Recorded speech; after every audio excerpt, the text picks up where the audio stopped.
Hello, everyone. Thank you for joining the live stream today. Apologies for being late. I was driving back home from something and I thought I was going to be able to make the time. I usually do like a Wednesday night live stream at like 9 p.m. because of the prior commitment.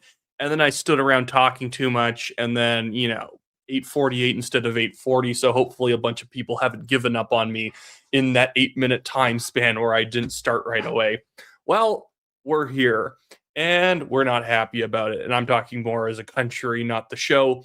My goodness, I was actually starting to believe, not in a good way, but in just like an assumed way that I don't like Mark Carney, I don't like the Liberals, but I assumed that if we were ever to see like an eventual trade deal coming out of their efforts with the United States, it would be something. It wouldn't be great, but it would be good enough that they might be able to declare some form of a victory, or at the very least, they would be strategically always kind of kicking the can down the road, making small side agreements because they like fighting with Trump.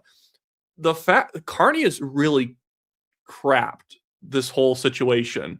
Like it's just been bad how he's dealt with it. And that's what annoyed me so much and required me to make that video today on the polls because I can't stand all these like polls coming out right now where it's like plus 20 liberal. It's like, guys, can your polls at least somewhat make sense with the news cycle, but you don't want to hear me talk more about polls in this video or in this live stream? Ahoy, everyone, for showing up and swinging by. I want to talk a little bit about I'm going to talk about a few things today, including something slightly spicy between creators when it comes to Alberta politics type stuff. Having somewhat to do with me running for the UCP and whatnot, as well as, UCP nomination, not officially a candidate, as well as just some other stuff related to Alberta independence discussions and whatnot. But of course, I will start off with some of this nonsense going on around the trade talks. I have this video saved on my computer because I'll probably end up making a video on this, like a standalone video on this, but I'm almost like previewing it for you guys. I will be talking about this horrific segment on Power and Politics where they did this whole segment on Pete Hoekstra and a petition going around on whether or not he should be kicked out. Canadians want America's ambassador to Canada to be kicked out of the country. A petition to the House of Commons calls on the government to expel U.S. Ambassador Pete Hoekstra. It accuses Hoekstra of making statements that undermine the Canada-U.S. relationship. As of this hour, the petition has over 70,000 signatures. That number has more than doubled in the last 24 hours. I'm joined now by the Power panel. Cameron Ahmad was...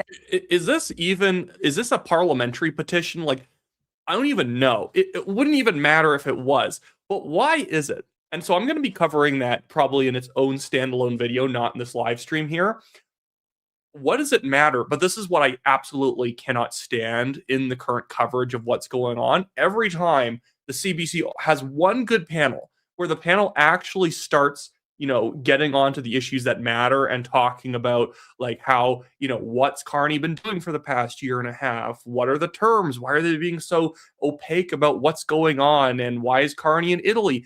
That panel happened. And by the next day, the CBC double packed the panel with liberal partisans to talk about how, how this was always going to happen and we got to become more realistic and all this stuff. Like, I absolutely cannot stand the coverage because every time we almost start holding them slightly accountable, not that it's their job to be beating up on them, but every time we have some fair coverage, some fair and balanced panels talking about Mark Carney's actual performance on trade, then we just get back to, Pete Hoekstra, should he be executed or should he be shot in the head or drawn and quartered? And it's like, what does this have to do with anything, guys? Like, you're the CBC, you have $1.4 billion budget, and we're doing like TMZ style coverage of, did Pete Hoekstra say something that made you feel offended? Should he be killed for it? It's like, what is this coverage, guys? Raptor Guy 86, thank you for the $5 super chat. I think it's actually a really good. I think this is a decent prediction. I'll actually keep my eyes on this, but Raptor Guy 86 here says, I think Jamie Batsy and Doug Ellensofen, I can't pronounce that name, Elio Fosen are the next Liberal MPs to resign. Jamie Batsey seems like he's somebody who doesn't really fit in there with Bart Carney. Not that he's not a Liberal, but you get my point where there are certain Liberals who seem very much, they kind of like are in Carney's squad. That's like Gregor Robertson, one of the new MPs, is very much part of like the mahogany meeting room type crowd that he hangs out with, whereas Jamie Batsey is like a Indigenous activist MP who's kind of edgy, who's pretty progressive, and he sort of is more like a Nate Erskine Smith or a Stephen Guilbeault or a Jonathan Wilkinson, who may end up leaving because of the pipeline talk, which is hilarious because even now it's still just talk. That is why I'm still very critical of the MOU. There's nothing that enforceable in it to actually force Carney to follow through and build a pipeline, but it still requires Alberta to start doing a lot of things right away. When Carney doesn't even have to technically, and he could even push it back further from there, doesn't even have to technically start doing anything on actually constructing the pipeline until 2029. Like, what? He gets to basically have a full 4-year term having done nothing, but he gets to pretend, oh, hey, I support Alberta. I want Alberta to have a pipeline. That's why I signed an MOU that doesn't mean that I don't have to complete anything or even start on it in 4 years, and I could probably take another 15, and I could just keep pretending like it makes me pro-pipeline because I signed something. Stuo Manson 5094 says for $10, thank you for the super chat. Great commentaries and coverage of issues. Keep it up. Hopefully I will. It's always, I like doing it. It's a lot of fun. So always thank you for the support there. Stuart Manson also replying to the Raptor Guy 86 says, neither of which is a loss to anyone. Absolutely. Both of them are awful MPs. The other guy I don't know as much, but I remember Jamie Batsey. I remember when he was running for what's his face, Trudeau, in either 2019 or 2021. He had the scandal of saying that whenever he sees a thin Indigenous girl, he assumes she's on meth or pills. And it's like, well, that's nice. And he got away with that because he was like, I myself am an Indigenous. I'm like, okay, you're allowed to say horrible things about other human beings, and apparently you're allowed to get away with it if you're a liberal. David Dorwood. I'm going to assume that my pronunciation is correct. Well, $27.99. Thank you very much. That helps out a lot. He says, just you rock. Well, you rock for sending that, David. I will try and get always through super chats quite quickly, but don't feel like I ever dwell on them because I do like to get back to like normal chat as well. King Old Man Milo for $2 says, good job, Wyatt. I knew you would make a live stream. I eventually did. But sometimes I've been having like crazy insomnia where I'll just like drive around Calgary in like 2 a.m. because I just can't go to sleep. But it's just like, I drive back from Montana or I was somewhere else and I got back on a flight and your sleep schedule is completely destroyed. Miss Z said for $2 says, keep it up, Wyatt. Well, thank you for that. I'll try and make sure I'm grabbing stuff as I go here. The third bean says, new sub here. I'm American. I actually do have a few people who are from America who do like to watch. And oftentimes people have like Midwest where you're in Montana or Idaho or like the Dakotas or Wyoming. And, frankly, even though American politics is really exciting, your like local state politics is not as exciting. So then they'll also supplement American content by watching Canadian stuff too. So that's always interesting because I actually sometimes watch like shows that cover, like, obviously we all watch US politics to some extent because US politics is just compelling. It is just frankly super compelling. But I'll still watch stuff that comes out of like the United Kingdom or Northern Ireland because I think that's interesting. And I'm not just talking about poll watching, but actually hearing people talk about the characters and who's running for a leadership, and Nigel Farage and Rupert Lowe and Kemi Badenoch kind of fighting for that right vote in the United Kingdom. I find all that kind of interesting that way. Mr. Distance sent $27 only to be called Dorwad. I didn't know how to. You tell me how to pronounce this thing, man. It's a complicated name. David Dorward. I think I got it. No insult to David. I just screwed that up probably. DNS 556 says, "Hello, Wyatt. I'm a huge fan of your channel. Pierre is the right man for the Conservative Party and to be Prime Minister. The party would be in trouble if they force him out." Now, I actually talked to an MP recently who told me, and I always keep this stuff anonymous. It's not to be cloak and dagger about it. You just got to be able to talk to people and not fear them like leaking their names and stuff like that. It just wouldn't be fair. They said that even if Corey Tenike and these people somehow caused there to be a big internal coup in the MPs, which I've heard like someone tried going around seeing who would actually be willing to sign something against Pierre. And I think they said they got like, there was like six MPs who would maybe sign something. And they didn't actually sign it. They'd say, well, if you have, because you need 25 MPs, is this, I believe it's based on a ratio of how many MPs you have based on the Reform Act that the Conservatives allowed to kind of govern the way they do things in caucus. If you have a certain percentage of your MPs, in this case 25, sign a letter against you saying we want to vote in caucus to remove you or not, then it happens. They can't even get half. There's like 6, and it's probably super red Tories, people worried about their ridings, and maybe rightfully so. They're worried about their ridings, but it's not. There's just not that movement. And even if, this is what the person said, even if they were removed, he was removed as leader, Pierre Poilievre, he'd probably just say, well, that was illegitimate. I had my own base give me, an 89, whatever it was, 87% approval rating at the last annual general meeting in Calgary. So I'm just going to run for leader again. And he would probably win again. It would maybe be a bit closer, but it would kind of be like Trump running for his renomination in 2024 against like DeSantis and the former South Carolina governor, Nikki Haley. It would be like that. Like maybe some people would end up picking up some ridings and they'd do well and they'd get like 18, 20% of the vote, but Poilievre would probably still come out on top of that. And I can come up with criticisms of Poilievre and the policy of the party and sometimes their strategy. I don't see the logic in changing horses when I would actually say right now, the Conservative Party is at major risk of learning a lesson. Because you know what I mean when I say, if you swap leaders, what you're going to have is Jason Kenney is going to become the leader. Now, I don't actually think he'd win a leadership race, even if Poilievre just left. But my point is, anyone who becomes a leader, I could see them doing the annoying thing of saying, the problems are solved. Everything is now good because I'm leader, rather than us saying, hey, maybe it's not the leader who wins for the party. Maybe it's the good policy. Maybe it's the more open nomination races and more grassroots energy that wins us stuff. And I think that's what Poilievre and the sort of HQ team need to embrace, a more grassroots way of doing things. John Effer, P7R, says, "Hello, why do you never talk about Saskatchewan?" I'm going to be insulting to Saskatchewan here. I like Saskatchewan a lot. Saskatchewan politics oftentimes kind of goes the same way as Alberta politics. Oftentimes, Alberta politics, I only know more about it because I live here. It can actually be kind of sluggish because we're very default conservative provincial provinces, or for our provincial politics. So it's not like there's like big moves happening. Maybe I'll try and start watching more Saskatchewan news and reading more of it, because it might also just be I'm ignorant and I'm not following it closely enough. But I kind of I've even covered New Brunswick at times, so I should probably talk a little bit more about places like Saskatchewan and Manitoba.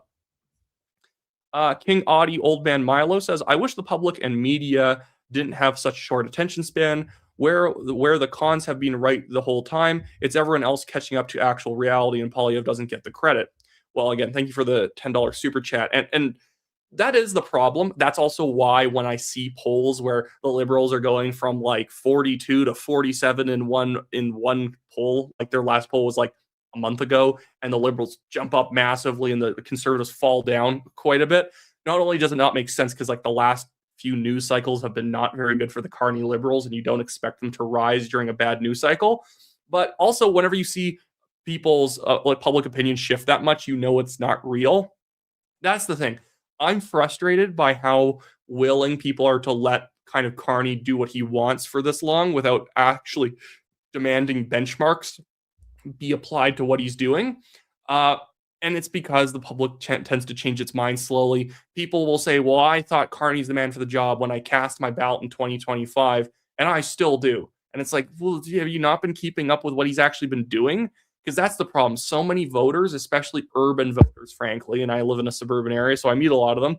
they are very stubborn and they vote based on vibes so often. Full of Pimple says, hey, why do I watch you every day? I love your content. Well, thank you for doing that.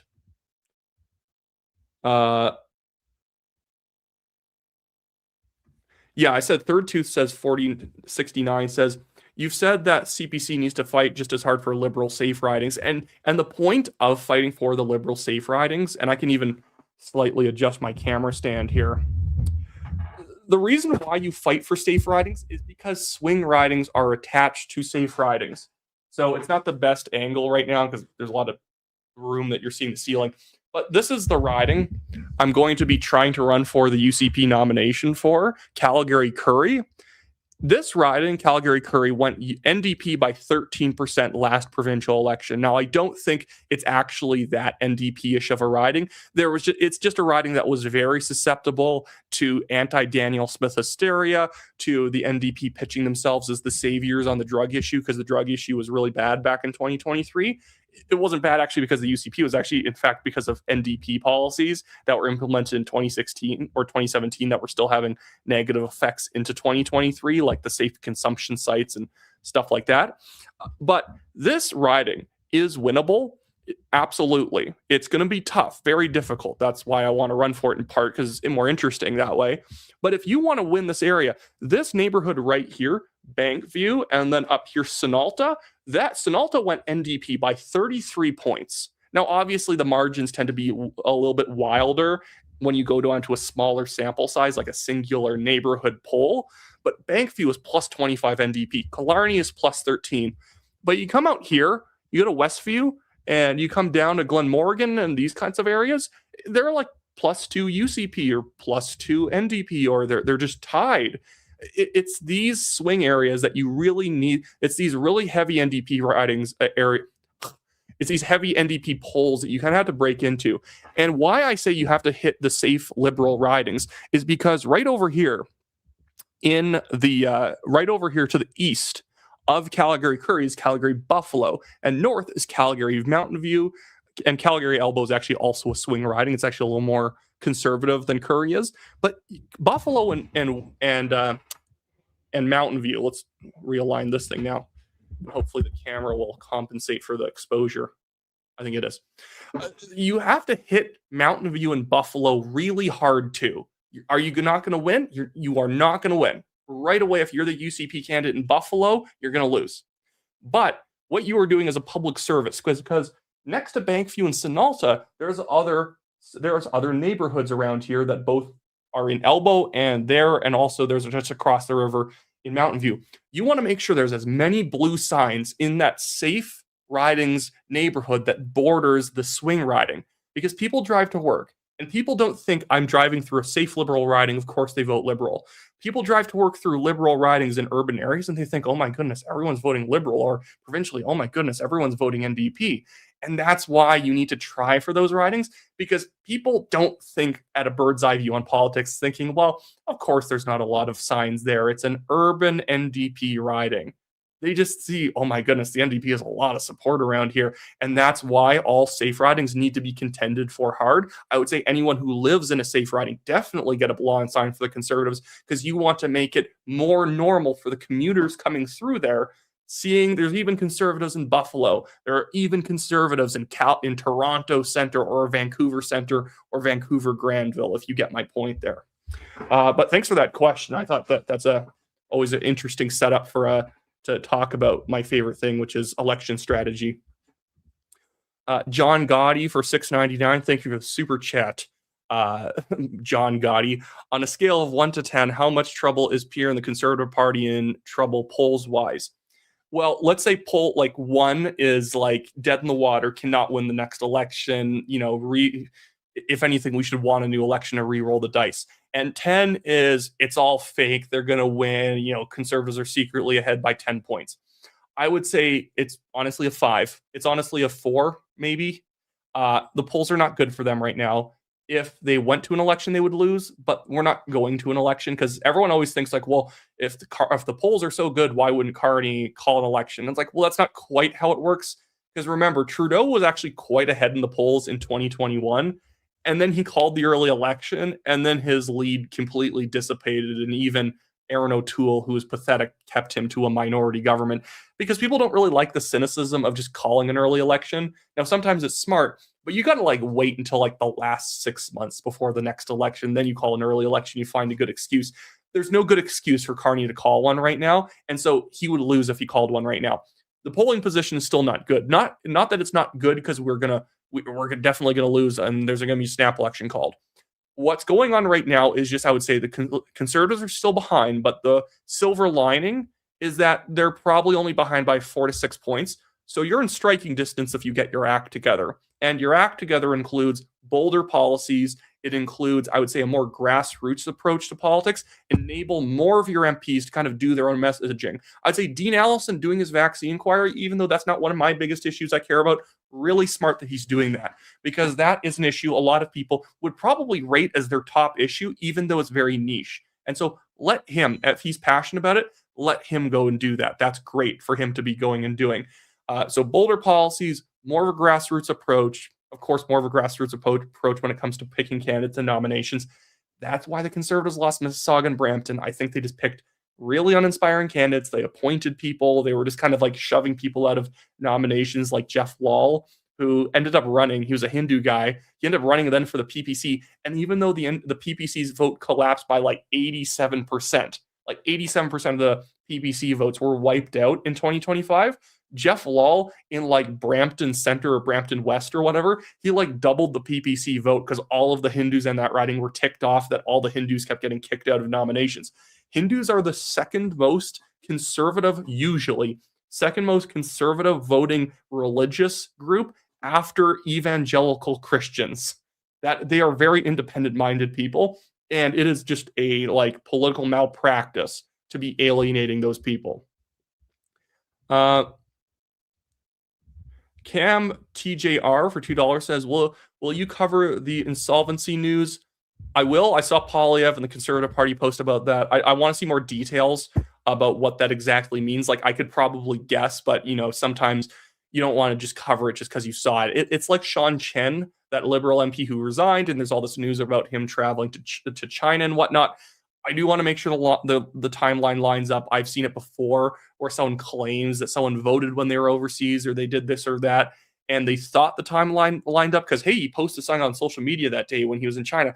Like, how do you know he didn't just post it 10 days later when he got home? That's where I've been waiting for that thing to sort itself out. So on the insolvencies things, I'm just waiting for more detailed news on that. Probably from the Canadian Taxpayers Federation will be a really good resource. John says, do you think it's time for a one Saskatchewan party? I would genuinely just say it. I'd have to punt. I don't know what the Saskatchewan party is exactly like these days or how their performance is. I've liked certain things Scott Moe has at least said recently, but I'm going to claim ignorance on his domestic policy on taxes and spending and jobs and whatnot. Jessica asks, when is the nomination vote? For Calgary Curry, I think it's going to be sometime in like either this fall or it's going to be even next year or so. I've already been signing a decent amount of people up, and I'm working on my literature. I have a new slogan that I'm going to use for the nomination that I actually think the Alberta UCP should be using themselves, because it marries the Alberta sovereigntist vote and the Federalists together in the party. The slogan would be, keep Alberta the very best of Canada. So it's that kind of, heck yeah, Alberta's better than Toronto and Ottawa and, and Montreal and whatnot. We're better than all those ingrates out there. And at the same time, we're still part of the family. So I think that's something that the UCP needs to kind of engage more in. Pro-sovereignty messaging that has the Federalist edge to it still. Because it's a big tent party. I know there's independence people out there saying, no, we're going to come down to the AGM in Calgary and take it all over and screw Danielle Smith. It's like, guys, I've made videos criticizing Danielle Smith before. And then I stopped criticizing her. Not because what some people online are saying, oh, why you started running for a nomination, you stopped criticizing her. No, I criticized her at the 2024 AGM saying, hey, they were moving too slow in policy. A lot of stuff wasn't getting off the ground. I was annoyed. I even voted against her in the leadership review. Not because I wanted her out as leader. I knew she was going to pass with flying colors. I wanted there to be a certain no faction, because there's no other way of us voting on something and putting a ballot in a ballot box saying you guys are moving too slow on policy. So I voted no on that, saying there's a margin for improvement. And then honestly, by early 2025, I started tweeting and making videos of saying, hey, doing great job on the parental rights stuff. Hey, look, they're moving towards cutting taxes. The provincial police is starting to get up and running. There's some people out there claiming, oh, she hasn't done anything on the police. I'm like, guys, the Alberta Provincial Police has 600 members to it. And with all the other office staff and people who work in the bureaucracy of it, it's like 1,200. It's not going to take over all the province's police overnight. Just not how it works. You're going to take a small group. You're going to make it professional. You're going to show it works. And then you're going to start taking over counties and saying the RCMP who watch over this county are now Alberta Provincial Police. We're going to merge them. That's how you do it. But you get people, frankly, like Derek Smith, unacceptable fringe, running around literally yelling about how she's not doing anything and he's going to head down to Calgary to vote her ass out. I'm not trying to be trying to use kind of crass language or whatever. That's directly a quote. He wants to vote her butt out because he frankly doesn't understand how things work. He's accusing her of undermining independence. Oh my goodness, who else has been giving them more gifts? And not in an untoward way, just she's made everything more reasonable for like signatures, and they were mad at her because it's not a binding vote. That's not her fault. She had to put something on the ballot in the time between the judge shut the vote down and another judge overturned it. The ballots at some point had to be finalized, so she put something on the ballot. It wasn't her fault, but she gets so much flack from people for things she didn't do. I previously was annoyed by things they were doing that I didn't like praising mass immigration too much a couple years ago. She corrected that. Good to see. I'm happy now. But that's the difference. I can call balls and strikes, and some people can't call balls and strikes. Wyatt, can't you tell the denomination source? Am I missing something here? I have to go back up. The denomination source. Maybe that's from something I mentioned too long ago, and now I'm way behind. David Dorward says for $27.99, the guy I probably mispronounced the last name of, he says, lol, just don't call me late for dinner. Well, I won't. But, I'm not cooking you dinner anyways. But thank you for the money. Maybe I'll buy you dinner now. So if you ever see me in real life, you can demand that I go and buy you dinner.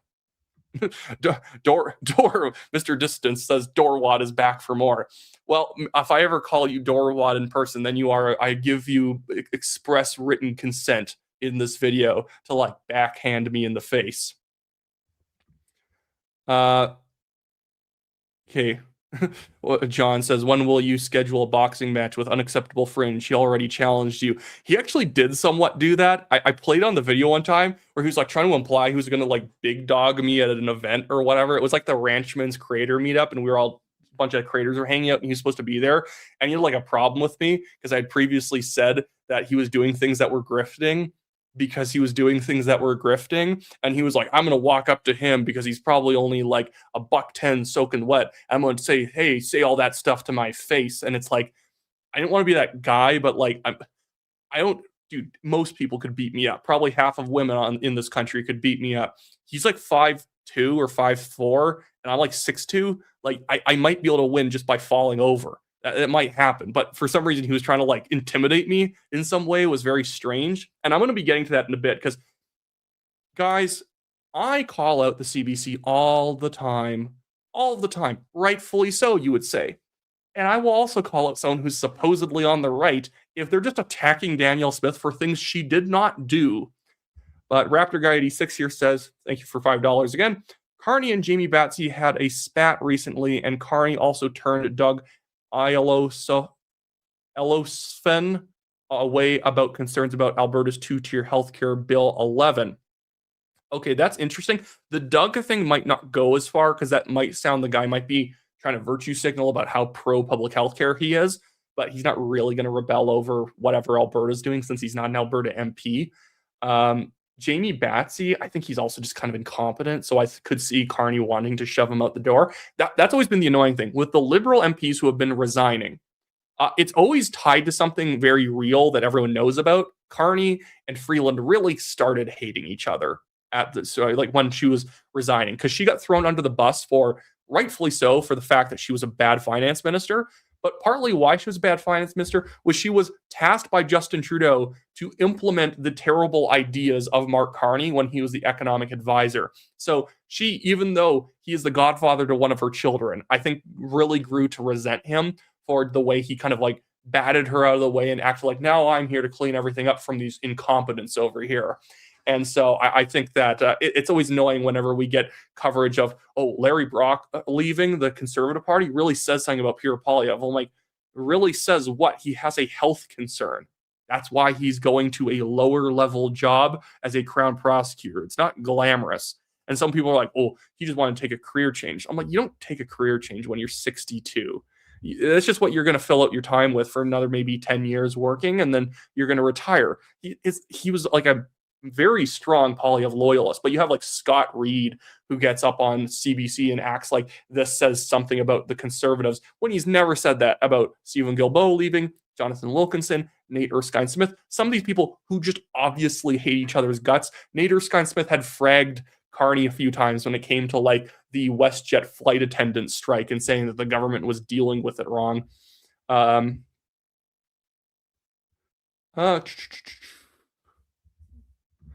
Laura here says, in my mind, Poilievre is the perfect conservative leader. Now, I think he's quite good at certain things, and I think in other ways, it's more so the areas I don't like Poilievre, and I'm just being honest here, is more so where he needs to give more control to other MPs. And the good thing is that's not like a fatal flaw. That's just something I think he needs to learn to do. Let your MPs quarterback things. And in a certain sense, I think people like Jamil Javani and Dean Allison have done a good job of just kind of going out and doing it. Maybe they were given permission to do the things that they were doing. I suspect that in part, they just kind of did it. And then the Conservative Party realized it was no big deal letting them do what they wanted. And they've been better off for it. So I would agree here with Stu saying he's not perfect, but he is good. I think he's good and he could get better. But there are certain things around bold policies that you need. I know it sounds so like generic to say he needs bold policies, 20% tax cut, as if, well, it's so simplistic, Wyatt. You can't just declare that and then win an election. It does change the narrative of an election. And the thing is, too, if you've ever gone door knocking, which you should once in your life, even if you just stand behind the MP, it's very interesting to watch. You really understand what people are like at the doors. You'll walk into an area thinking like, well, I can't believe that people are actually that crazy in favor of the Carney Liberals and willing to just like carry water for them. You walk around certain neighborhoods, I heard of people in North Vancouver, Capilano, they are in a quite upper middle class liberal area of North Vancouver, Capilano. And the people are like, we hate Pierre Poilievre. We used to be conservatives, now we're liberals. And it's like, oh my goodness, they don't even seem to care. Carney's not even fulfilling any of his promises. They have simply become elbows up liberals. And it's just infuriating to see people are genuinely that obtuse. So that's why I always think that door knocking is a good idea. But your bold policies at the doors gives you as an MP candidate, gives your volunteers something to talk about. Because sometimes when you go to someone's door and all you have is, I don't like what the government's currently doing, or let's slightly lower this tax, or for the last 6 months of the year, let's get rid of the gas tax. Like, who cares? It's not that that's bad. It's just that there's not meaty enough. And you need something really meaty to go to the doors. It's like you're going to the doors, it's like in a war, and you're like arming your troops to go fight the battle.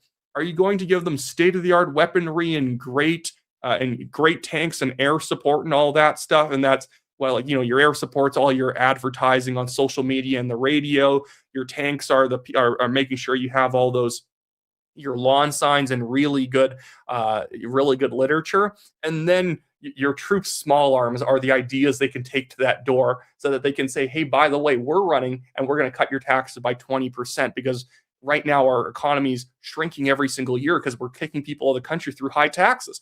That gives you something to talk about. But if it's too small of an idea, it's like you armed your troops with old World War I surplus rifles that are barely working. Ryan Herbert, 6280, thank you for being a member for 8 months. And he just says, keep up the great job, Wyatt. Well, thank you for keeping your viewership up. It's very kind of you. I'm going to try and move quickly as I'm going through. Oh, that's really good to hear from Gen X. Clyde and Marty just shouted out that you're live. Well, thank you, Clyde. Do something, and Marty up north. That's very kind. Oh, I'm having a lot of people entering through my household's door from the Marty and Clyde show over there. So that's very nice. Everyone's saying howdy and whatnot. It's a raid, but it's a welcome raid, as Buno Kitty here says, the shift has hit the fan, who, by the way, runs a great Facebook group. If you guys are still on Facebook, he has like over 100,000 followers out there. He says, hey, buddy, love your hair tonight. Well, thank you, even though it's actually a bit of a rat's nest. What's going on with this new BC poll showing the BC NDP up to 44-40 over the BC Conservatives, especially with this recent land giveaway the size of Portugal? This is exactly like the Ecos polls and the Research Co polls. Don't believe this new poll. I know who it's coming from. It's coming from like the former Conservative Party regime's polling guy, a Dimitri like Pantazopoulos or something like that. The poll makes no sense. It's showing the combined right-wing vote of 1BC and the Conservatives is only like 36% or 37%. Like, no, it's not. BC is mostly a two-party province with the Greens there as well. And then depending on the poll, 1BC is also between like 5 to 10 points. The right-wing vote is around half to even sometimes over half. I suspect that Dimitri is trying to feed into this narrative that Carrie Lynn Finley is fumbling and she's unpopular and she's too extreme. And they're really trying to do it in the aftermath of her taking a photo with 1BC leader Dallas Brody. Yeah. Clyde Do Something says, howdy, y'all. I wish I was here. I wish I was caught up a little bit more with the chat and I wasn't sitting here too far back because I was missing the raid as it was happening. And I'm like walking through and seeing all the bodies on the floor and realizing it happened. And I didn't notice it. Raptor Guy 86 for $5 says, I think Ruby Dalla will run as a Conservative next time. Depending on her position, she'd have to run in a fair nomination. Depending on her issues, I think she would be a good attention getter candidate. And that's part of why you want good nominees. Some of them are really good at helping other people get elected, even if maybe them and their riding doesn't matter that much. Bringing over some former Liberals who have embraced real Conservative principles is a good way of kind of having that reverse flow back from the Liberals to the Conservatives, of seeing, because you have that kind of story that gets told now of, I used to be a Conservative, but now I'm an elbows up Carney Liberal. Now you kind of need the person who says, I used to be a Carney Liberal, I used to be an elbows up Liberal, and then he didn't deliver crap, and now I'm back. That would be a good thing to do. And all the people are saying hi to Clyde. Well, hi, Clyde. It's great to have you here. And Clyde says, America is the best, of course. And John says, I'm moving to Alaska now. That's interesting. That's not really a place I'd expect people to be moving to. Trying to move on. And a Spider-Man says, no one listens to Derek. And he's talking about Derek Smith, the guy who runs the channel Unacceptable Fringe.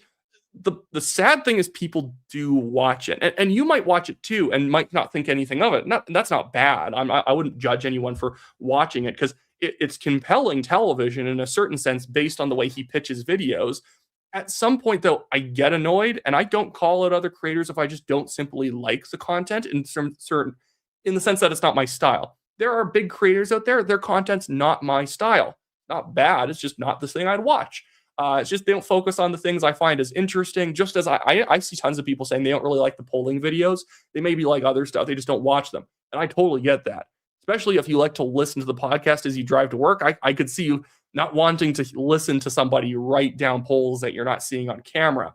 But there's a difference between that and, I'm just going to be frank, outright lying to your audience for views. I have to highlight something right here so you know what I'm talking about. I'm not just saying this to be mean. I'm not just doing this because, oh my goodness, I'm jealous or something like that. Although he did accuse me of it without naming me in a video follow-up to when I mentioned that, hey, don't lie about Premier Smith. And again, Danielle Smith, I've criticized policies of hers in the past. Oftentimes, I then was happy that she reversed them and was totally fine to move on as friends with Danielle Smith. That was really great. Other things they were moving too slow on. They started speeding up, so I was back on board and I was happy. There's a difference. So I'm basically at least laying out the fact. I'm not somebody who's like just saying, no, you got to stick with the party, never criticize them. Criticize them for things that are true. This video is still up on the man's channel. 68,000 views from 8 days ago, entitled Danielle Smith just ended her career, with a thumbnail that implies that somehow she's in favor of the security state. And I'm not just going to tell you what's in the video. We will literally watch a segment from the video so you understand what I'm talking about. I'll just jump to that in just a second. Music says Fringe is the quartering of Canada, and I cannot disagree with that description. He does do a lot of quartering-esque stuff. Clyde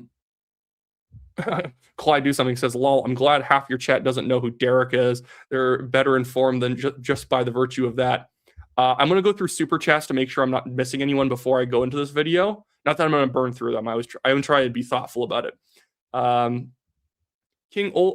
Audi Old Man Milo for $2 says, I think Carney will sabotage Kuzma. Your thoughts? I think that's actually a 50-50. Either he takes a bad deal or he pulls out at the last minute and just continues to hurt the relationship. And that's the thing. It's like, I'm never asking him to roll over. I'm not saying give Trump whatever he wants. I'm saying play this strategically. Say, hey, let's duct tape it together, all the things that we're willing to give up. Supply management, we're willing to give up DST, streaming tax. We'll get rid of some other just cultural policies that the Americans don't like. And in exchange, let's get to zero tariffs. And I would actually be negotiating in public, transparently, so the American people get to see what we were offering, all the wins that Trump could have claimed. And if he says no, then he's hurting himself with his own base, saying, hey, guys, it's kind of affecting me to have all these tariffs on us. So how about you accept what the Canadians are offering, because it seems pretty good. That's what you do. But Carney's been deliberately acting tough when he wants to, and then he gives Trump a little bit of what he wants to get him to go away because he doesn't really want to be pushed into a negotiation. The whole thing's just been nuts. And I absolutely could see, as King is suggesting there, Carney just blows it up at the last moment and then moves on thinking it's good for his poll numbers. Myron ends for 228 for $10. Thank you. And he says, Brock left to go change how the law system works. He will make change there. I think he genuinely did leave because of a health limitation. It's not like the guy has cancer or something like that.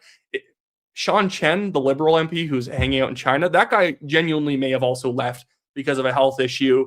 It's hard to fly in a plane so often when when you've been in a car accident. Now it seems like that could be complete nonsense and he's just making it up. And there's another reason the Liberals are shoving him out, maybe to do with the CCP. That has not been proven yet. I genuinely, from talking with people who know Larry Brock, it was just a health thing. It's not because he's unfunctional. It's just because he'd rather be a Crown prosecutor in Brantford, where he lives, where it's easier to work, rather than having to constantly go back and forth between Ottawa. I get wiped out just flying between Calgary and Victoria. An hour 20 flight can just kick you in the face. And imagine doing that if you had some sort of massive back pain or something like that, or you had some other reoccurring chronic illness that's just makes it very difficult to constantly be going around.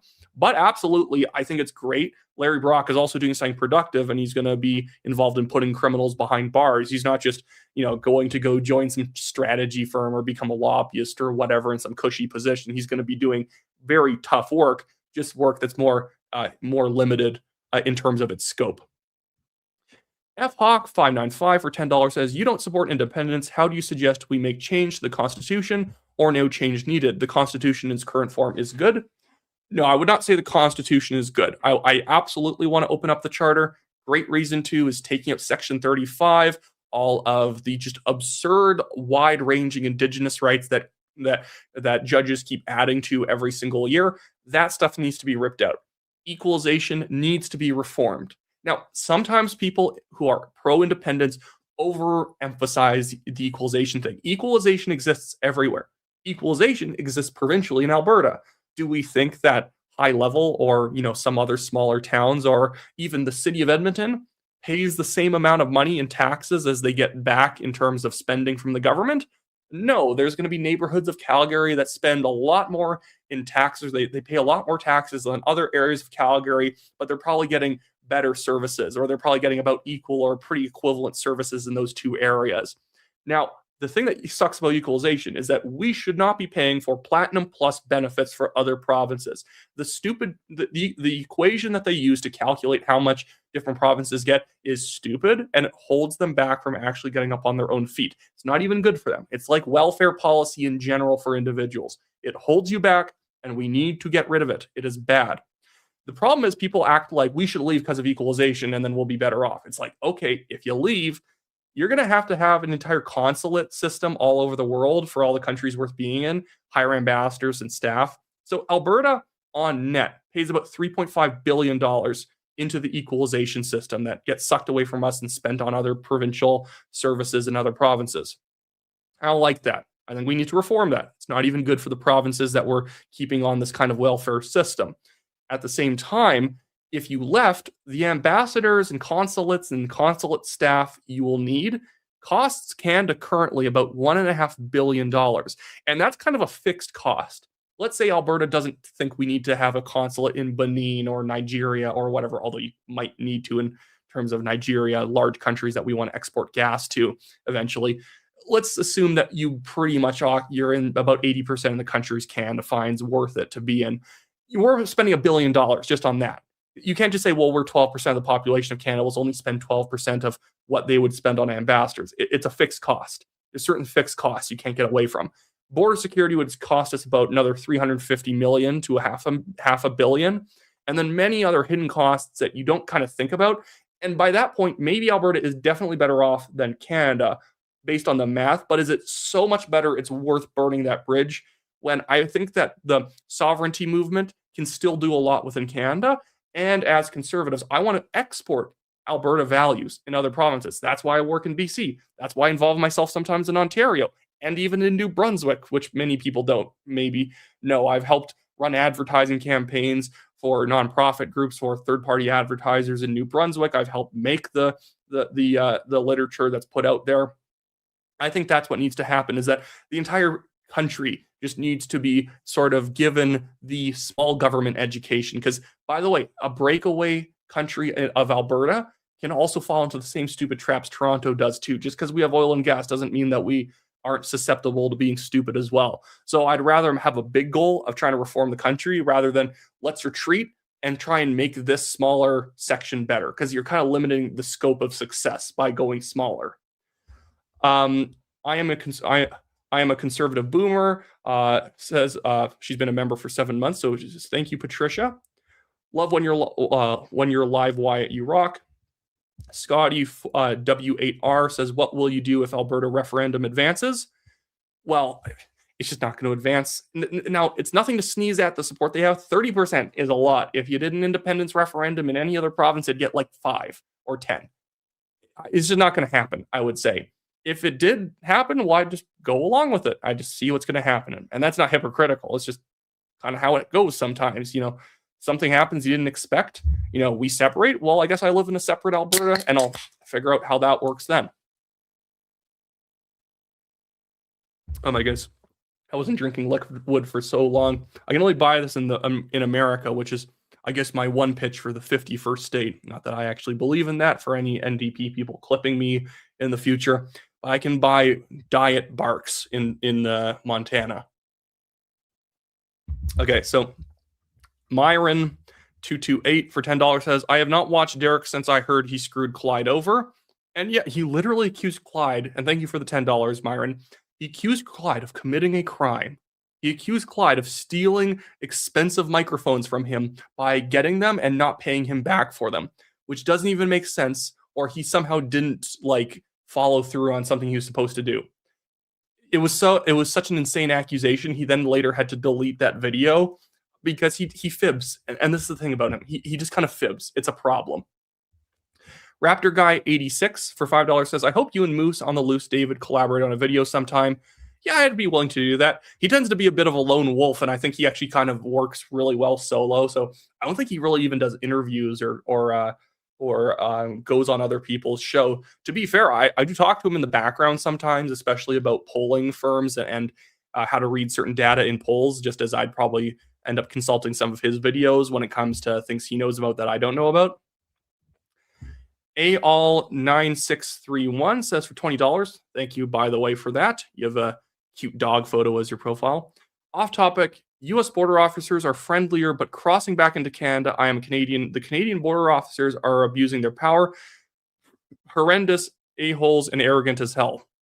Now, to be fair, I've never experienced this coming back from, because I sometimes go down to Montana. It's, the U.S. state right under Alberta. And I find that they're always pretty friendly to me. Maybe you're in a jurisdiction where you're going over the Ambassador Bridge, or you're crossing from BC into Washington, or into, from Ontario into Michigan. Maybe the border crossings are a little bit different out there. I think the culture of both Alberta as well as the kind of East Interior of British Columbia, I don't think they take it too seriously. I think they're pretty lenient overall, as long as you're honest. But that probably doesn't sound like it's been your experience wherever you happen to be crossing. Chan 5761 for 279, thank you, says end Indigenous consultations. Absolutely, it's just an extortion method at this point. Consultations can go on forever until they feel satisfied, which means money. It means doing something else that they want. It's just, and it's bad for them. It's like, it's welfare culture. It's welfare culture just as equalization is. It's just as supply management is. Welfare culture ends up destroying communities. It ends up destroying industries and destroying provinces. So whenever people act like it's compassionate, no, it's not. Not at all, unless you think it's compassionate to enrich chiefs who abuse their power and neglect the actual proper functioning of their reserve areas. And I don't think reserves should even really exist, because it's like a social estate that you can't even own property on, which feels like it should probably violate some sort of property rights of those Indigenous people who live there who can't own the dirt under their own house. Spiky Mikey 3397 says for $5, all the content you share with love all the content you share with us. Thank you, Wyatt. Good luck in election. You'll be great. Well, thank you for that. That's very nice. Lynn Brook 123 for $5 says thoughts for my riding of Beaches East York. Going Liberal. And that's not flipping, it's just a safe Liberal riding. I'd love to see the Conservatives kind of dig in more there and win a few extra like percentage points of the vote. The NDP are probably also going to come back up a little bit because they got trounced there. I think they only got like 8% of the vote there, even though it's typically a pretty friendly riding to the NDP, even if they don't win it. I'm actually helping Sharia Teast and Northern Watcher, two young kind of polling enthusiasts. We're going to be running our own poll for all three of the by-election ridings. So I will be doing exclusive, my own sponsored poll analysis on the show at some point for North Vancouver Capilano, for Chicoutimi Le Fjord, as well as for Beaches East York. Now, I don't expect Beaches East York to not go Liberal, especially since Mike Layton isn't running, Jack Layton's son. That was disappointing to see. Maybe he didn't think he had the kind of like running time to be able to do it. If the election was in October, he would do it, or late September, but he dropped out. But Conservatives really play their cards right, really grind it out there. They can show a slight bump up. That's enough to declare victory on. And I think Poilievre needs to get used to declaring victory even if you didn't win the seat. If in North Vancouver Capilano, Conservatives don't win, but the winning margin from the Liberals turns from 22 points down to 8 or even just 10, or like, and 10's a pretty good victory margin, but it's not 20. And the Conservatives can say, in this safe Liberal riding, we chopped the Liberal margin down to half. In Beaches East York, we gained 8 points. In Chicoutimi, we held on to the ride and expanded the lead. Chicoutimi is going to be a nail biter because that one is just a riding that Bloc, Liberals, or Conservatives can win. They're all within their margin of error of each other in the last election. Hawk 595 says you didn't offer how to bring change to the Constitution. How? Oh, sorry, and I'm not trying to exploit you by getting you to super chat another $5 for that. I would say that's kind of what I was already saying in that, but I didn't direct it enough to the Constitution. It's just knocking over bad provincial governments and getting better people in there. I think that Scott Moe and probably Danielle Smith would be willing to open it up. Even Tony Wakeman and the Newfoundland and Labrador probably willing to open it up in some ways, because since it's become such a big oil and gas province, they're kind of being abused as well. And so I think that you can get some people to be willing to engage in reform. It requires Quebec or Ontario to get their act straight, and it's not going to happen under Ford, and it's not going to happen under the current Quebec CAQ premier, and it's probably not going to happen under anyone who wins that next provincial election. But you also only need one of the two. So I think Ontario is the better bet to, in the next 10 years, maybe have a real Conservative government who would agree to reforms. Myron for $10 says, I'd laugh if Derek was lurking. I don't know. The funny thing is he knows I criticize him. He made a response video where he didn't say my name at all, but he was like trying to justify why he like obviously lies in his thumbnails. Like, guys, can we all agree this stuff's kind of ridiculous? Danielle Smith just ended her career. Canadian police just crossed the line. That was fine, other than the slightly ridiculous title. But when you actually go through all this stuff, Danielle Smith is replacing Pierre Poilievre, where he makes the claim that Danielle Smith is trying to replace her and take his job from him. No, she's not. I can just tell you that she is not trying to do that. She's probably, after she's premier after this next term, will just retire. But there's tons and tons of these titles and thumbnails and videos where he says Danielle Smith just lost her job. I'm not just bullying a creator here. At some point, I'm calling him out the same way I would call the CBC out, CTV News. I would attack Andrew Coyne for being a fake conservative. He is not really a conservative. He is a shock jock grifter who's making money lying to people.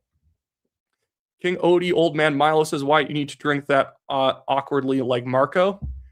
How does he drink awkwardly? I could drink it like Trump. Like, and you know what? I'm gonna give Derek Smith a compliment. Great Trump impressions. He does a really good Trump impression.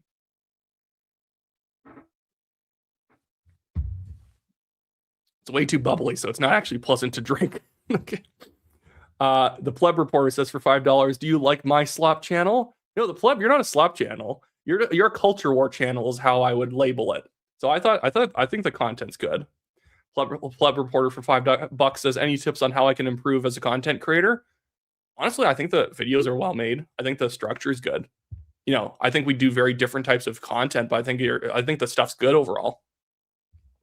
We all have, like, we're almost all on a different bit of a spectrum in terms of how culture war is the channel or how, like, analytical is the channel in terms of, like, really talking about specific policy. So, like, Northern Perspective and, like, the Great Canadian Bagel are, like, very analytical. And then we have, like, very culture warish channels like the Pleb. And I'm kind of, like, probably somewhere more in the middle, like, kind of, like, next to, like, a Jasmine Lane and maybe David a little more analytical than me. You get my point there.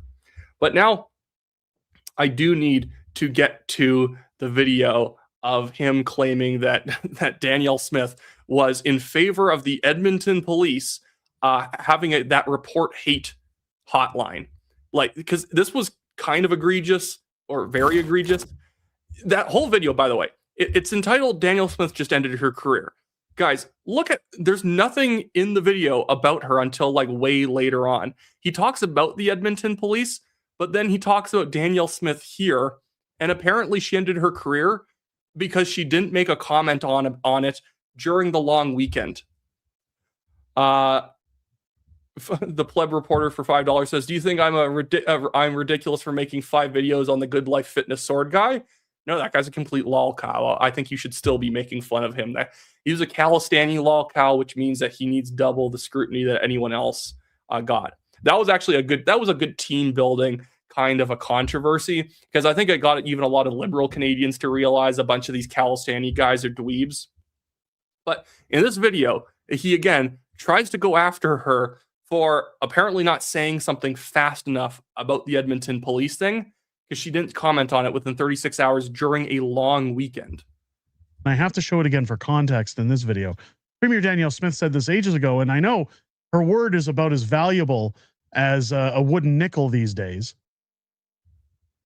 But where is the premier on what happened in Edmonton after this statement?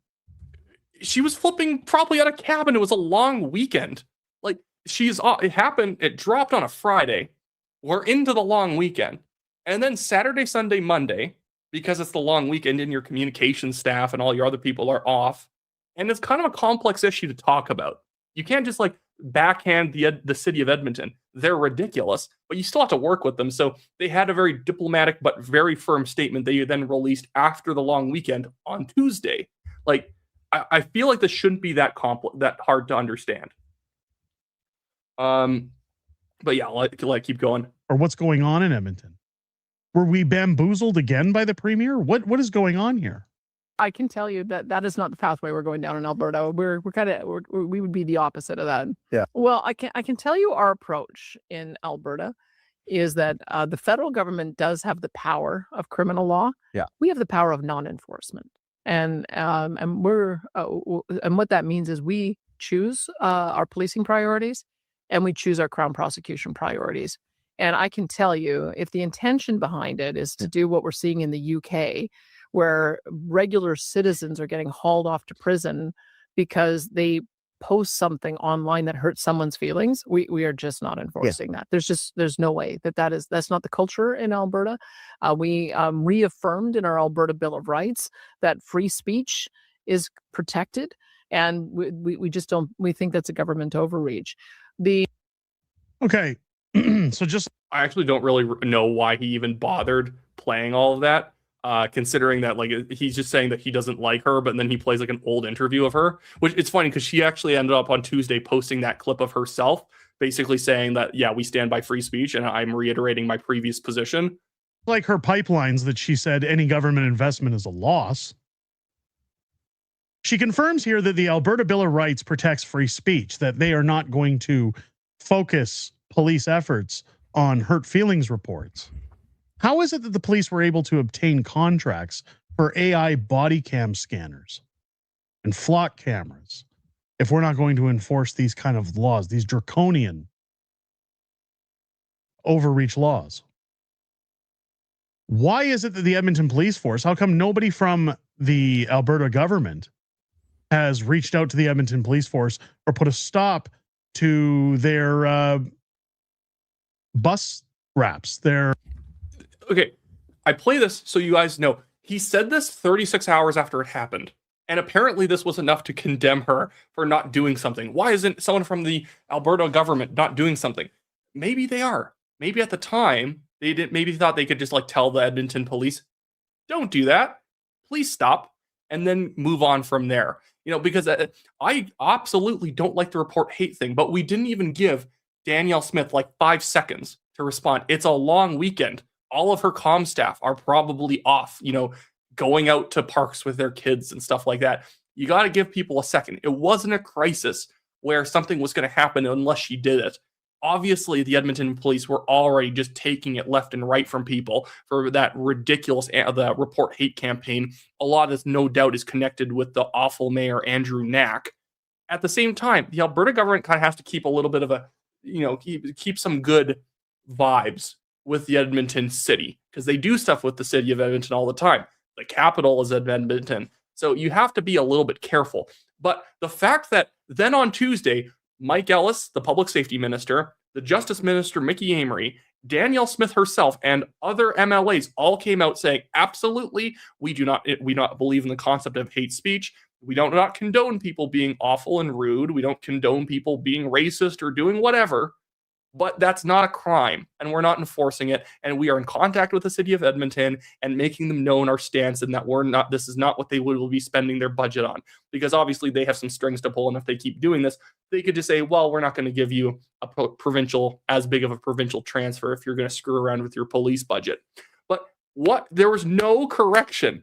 He did this video, said her career is over, accused her of being okay, or if not permissive, of the Edmonton police hate report hotline, made no follow-up video retracting the fact that he had attacked her for this.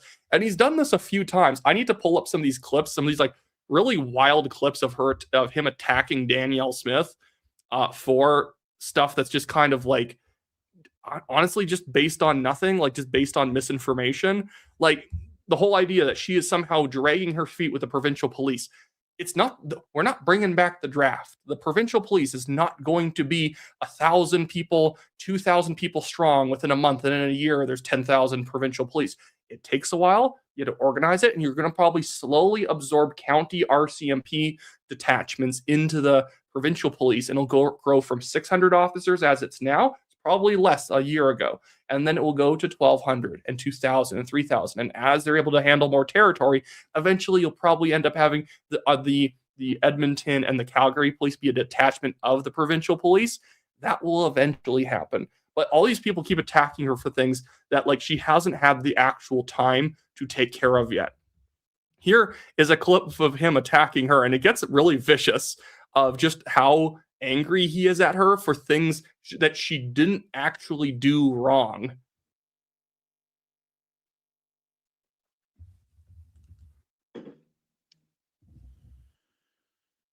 So that happened.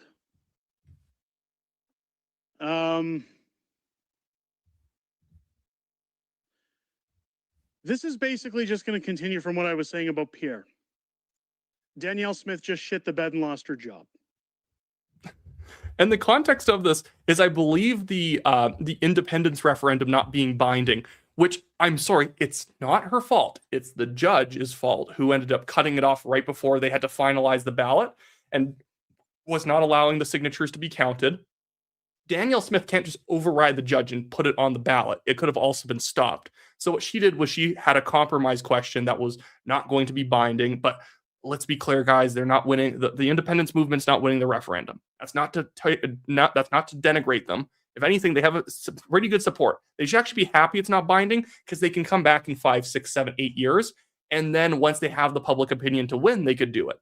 But we have all these people attacking her as if she was supposed to go and just backhand the judge, as he seems to imply that she should have gone and backhanded Edmonton Mayor Andrew Knack and just like, I'm going to do it anyways. It's like there's certain things that as a premier you can't just do because a judge with the powers they have can just block it from happening and block it long enough that it could end up making it so that it's not finalized in time for the ballot. So she put in a question that could not be basically disputed by a judge in its place. But we have all these people attacking her and like condemning her and saying they now want her thrown out as premier based on what is very inside baseball reasons that aren't even accurate to what she did. You haven't done shit on a police force. And now you want us to just sit back. You're hoping it just goes away. You're making it get worse, you idiot. Now you're going to have a referendum on the 19th. And guess what happens 3 weeks later? An AGM. And I personally will go there and vote your ass out. Put somebody in the chair that actually gives a damn about the will of the people. Dude, like, will of the people, can we? Yeah, Mark, by the way, Mark Nixon is good. Someone also mentioned baked on things. He's good. The will of the people, like, I'm not trying to dump on independence. The support level's not there for it, but we're implying will of the people means that Danielle Smith should be bending over backwards, endorsing the movement, and like just overriding judges to then jam something on a ballot. It eventually got overturned, which is good, but it's not in Danielle Smith's powers to go and get into a fight with a federal or with like a with an Alberta or like a whatever federal. I think they're all federally appointed. You can't really get into a fight. It's a bad look to get into a fight with a federal judge over this when it's just going to look like it, because the judge doesn't have to get reelected. Unlike in America, the judge doesn't have to get reelected. But Danielle Smith does. So she doesn't want to get into this stupid fight with a judge openly. So instead, she found the compromise choice of a question between the two petitions. And again, the independence people should, if anything, be saying, okay, it's not binding. So if we lose this one, we can say, well, it was not binding. That's why people didn't show up and we only got 30% of the vote. But instead, they're like angry at her as if it was a binding referendum they were going to win. It's just not how that happens. It's just not true. And again, he's claimed that she wants Pierre Poilievre's job, that somehow she hasn't started the police force, which she has, that somehow she endorsed the hate speech stuff of the Edmonton police, and like all these other things that I've seen over time from seeing the videos and keeping tabs on stuff, that it's just wrong. And hey, guys, I'm not trying to be self-interested here. I'm just flipping Albertan who doesn't want the NDP to be in government. Maybe we shouldn't be constantly harping on our own side for nitpicks that aren't even correct when you actually look at the record. Because his co-host, who's like Freedom Honey or whatever on X, was like, you know you're wrong when your first line of defense is, I'm a disabled veteran, so why are you criticizing our live streams or our channel? And it's like, I don't know, that doesn't mean anything. And then the second follow-up defense was, how does it affect you anyways, Wyatt? I'm like, well, I live in a province where I don't want people on the right side of the aisle to not trust the premier and then say, I'm not voting UCP because she endorsed the Edmonton police hate speech like campaign. It's like, oh my goodness, no, she didn't. She just didn't do it. And now we have people running around in the comment sections of that video saying, she's betrayed me for the last time and I'm no longer voting UCP based on misinformation. It's at the point of it's basically disinformation because you know you're lying. You know that you were basically jumping too early. Literally, if I can find it here. Again, his co-host claims, well, it was true at the time, basically, so it was okay that they claimed that she was in favor of misinformation. Like, here's the comment. Because I pointed out that she was not in favor of the Edmonton thing, and you just had to wait until the long weekend was over, and they were likely to make a statement on it. She didn't make a statement in favor of it. If she did that, I would be out here criticizing her, as I've criticized her on other things when I thought she was on the wrong side of the issue. And when she got on the right side of the issue, I was happy with it.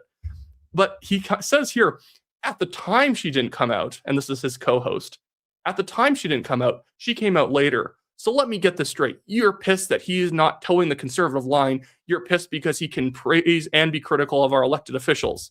Because I was pointing out that he keeps oscillating between praising her and literally attacking her for complete nonsense. I'm sorry, but you can't say, well, she hadn't come out yet. How many videos could I crank out every single day? And I could be like, oh my goodness, Pierre Poilievre supports this thing the Liberals are doing because he hasn't issued a statement in 24 hours. Like, what are we talking about? And John is right.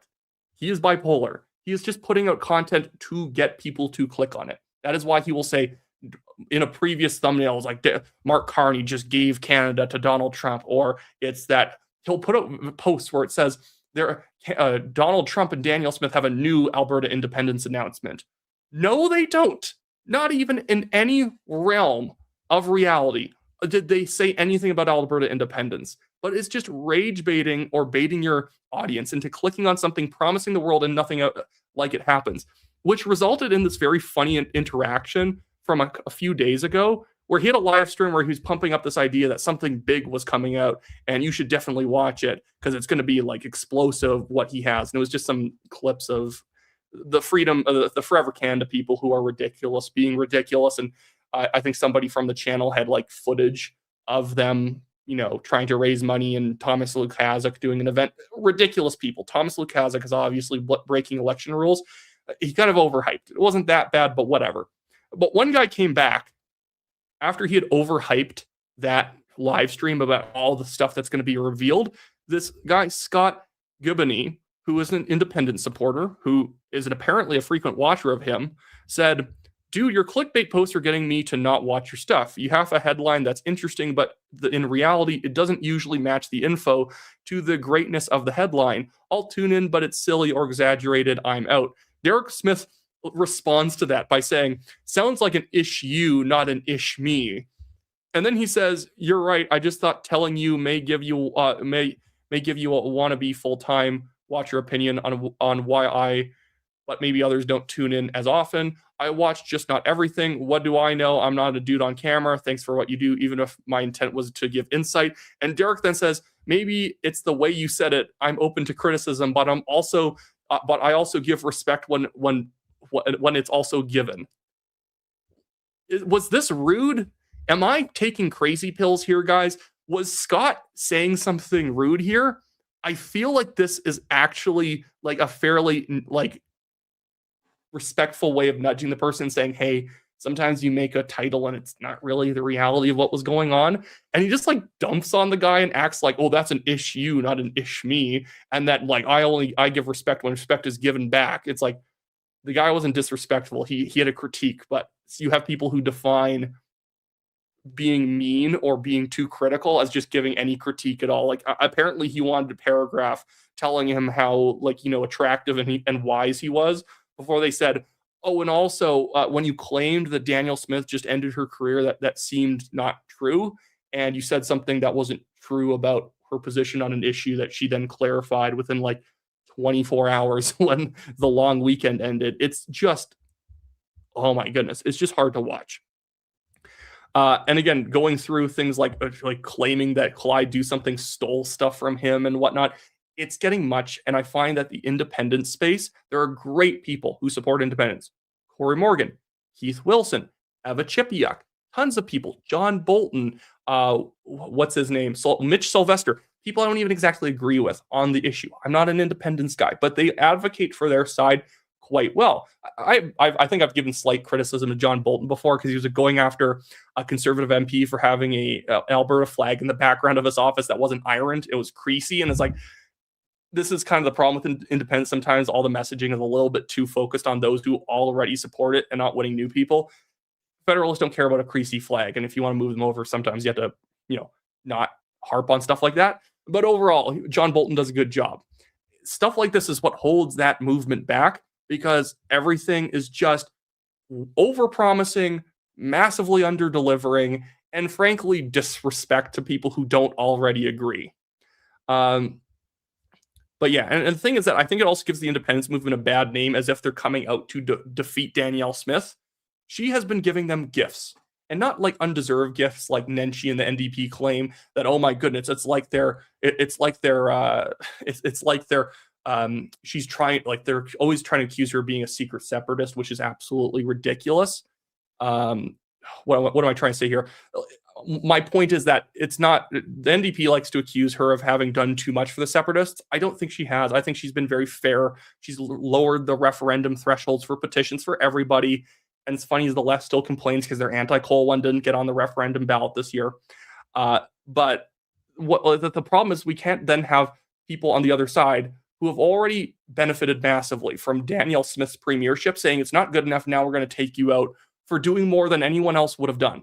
And also, for some reason, we're allowed to lie about you because you've betrayed us in some abstract way. Because that was also what his co-host claimed to me, was that they're like basically like speaking truth to power because Danielle Smith's powerful.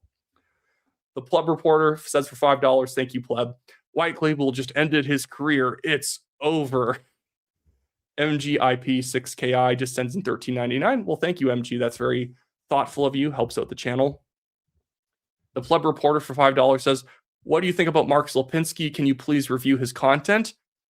I actually find Mark Slapinski funny because he's so obviously an engagement farmer. It just becomes ridiculous and kind of comedic, just how frankly pathetic the whole thing is. At some point, I'll review him. Pleb, you and Pleb Clyde, any other creators watching this, start watching Illyria A. I need to go find her channel. She's really, really funny. She's a liberal, and she just like basically puts out the elbows up line so dedicatedly, it becomes really hilarious. So check out her channel here. I got onto it because this video she released over here, where it says, Carney might cave on U.S. booze and dairy. Here's why it doesn't even matter. Look, she is that liberal. If Mark Carney suddenly reverses himself overnight on a big campaign promise or his elbows up stuff, she'll say, oh, it's perfect. It was so wise that he did this. So guys, go and subscribe to Illyria A if you're a content creator and you just want to find funny, like elbows up liberal videos to talk about sometimes. I'm not going to abuse it too much. I'll filter them in, feather them in sometimes. FHawk595 says, so you think the amending formula in its current form allows change? The sun will go out before that happens. It's difficult. The amending formula, my point is sometimes people make this argument of saying, well, it's so hard to amend anything, and the chances that something happens are going to be very, very slim.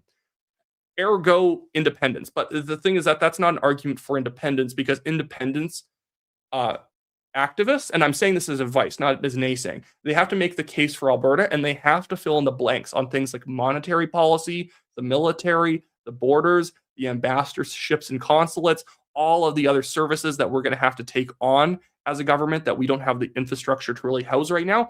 All of that needs a plan. I think that there is a chance that you could amend it. Is it slim? Sure, but if we do the right things, we can expand that chance that it will happen. And I just think that this doesn't then endorse the independence movement that I think is kind of half-baked in a lot of ways. And that's not saying I think it's ridiculous or it's stupid. That's not my point. I'm saying it's half-baked in the sense that the movement tends to message towards all the people who already agree and can already picture in their own minds how this stuff will happen. There are too many people who the blanks have not been filled in, so they think it's pie in the sky. Now, I have reasons why I think it's still not really worth the cost-benefit analysis, isn't really there for it. But if you want to get some of the people on the fence over, you have to be able to fill in the blanks rather than saying things in Alberta or things in Canada suck. We can't amend anything, so let's leave. It's like, well, you need a little more than that with certain people. D1S Destroyed is, I believe, that's how that's said.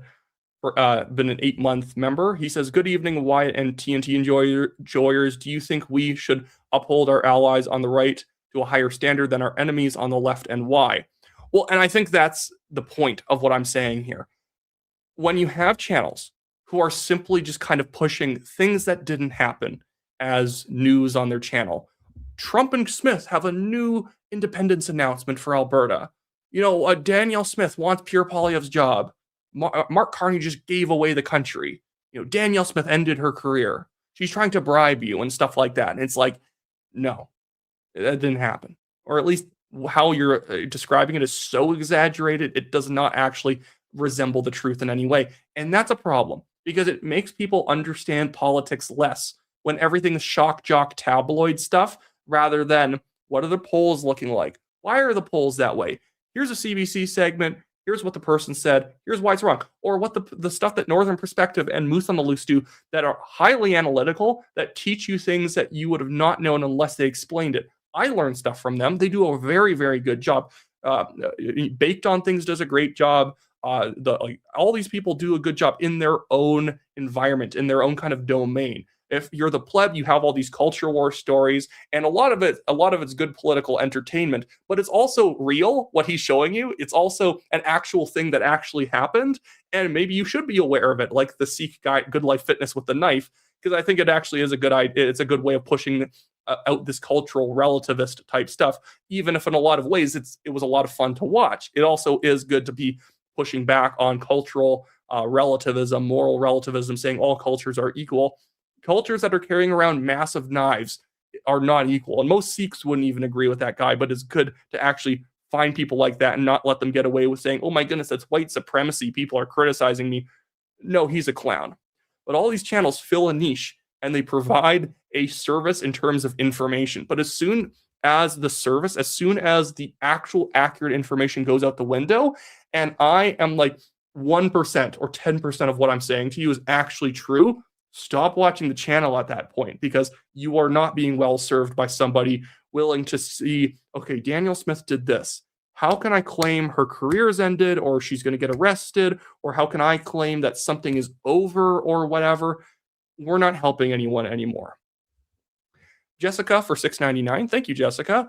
A few live streams ago, Northern Perspective, many people were typing in chat that Derek said Danielle Smith, was going after Pierre's job. Many people were believing this crap. And that's the problem. You have people running around angry at Danielle Smith because of something she's not doing. And that's what we call misinformation or disinformation. That is what the CBC so often does. They will say something they will cover Pete Hoekstra's petition to try and obscure the actual news around the trade deal. They'll claim that Carney, this is just reality, what he's having to do, these concessions are just how it was always going to go. And they don't cover the fact that Carney had actually promised he was going to get a great deal and that we weren't going to have to make these type of concessions. They obscure information. Or they have Scott Reed on to say that Larry Brock's actually leaving Conservative Party because he's angry at Pierre Poilievre, which is untrue. And it makes people understand politics less who are watching it. All the CBC crowd gets is, Pierre Poilievre sucks. His own people are leaving. When the CBC doesn't cover liberals resigning, who genuinely there is online real evidence that they do not get along with Mark Carney and they do not like his government. Stephen Guilbeault, Chrystia Freeland, all these other people.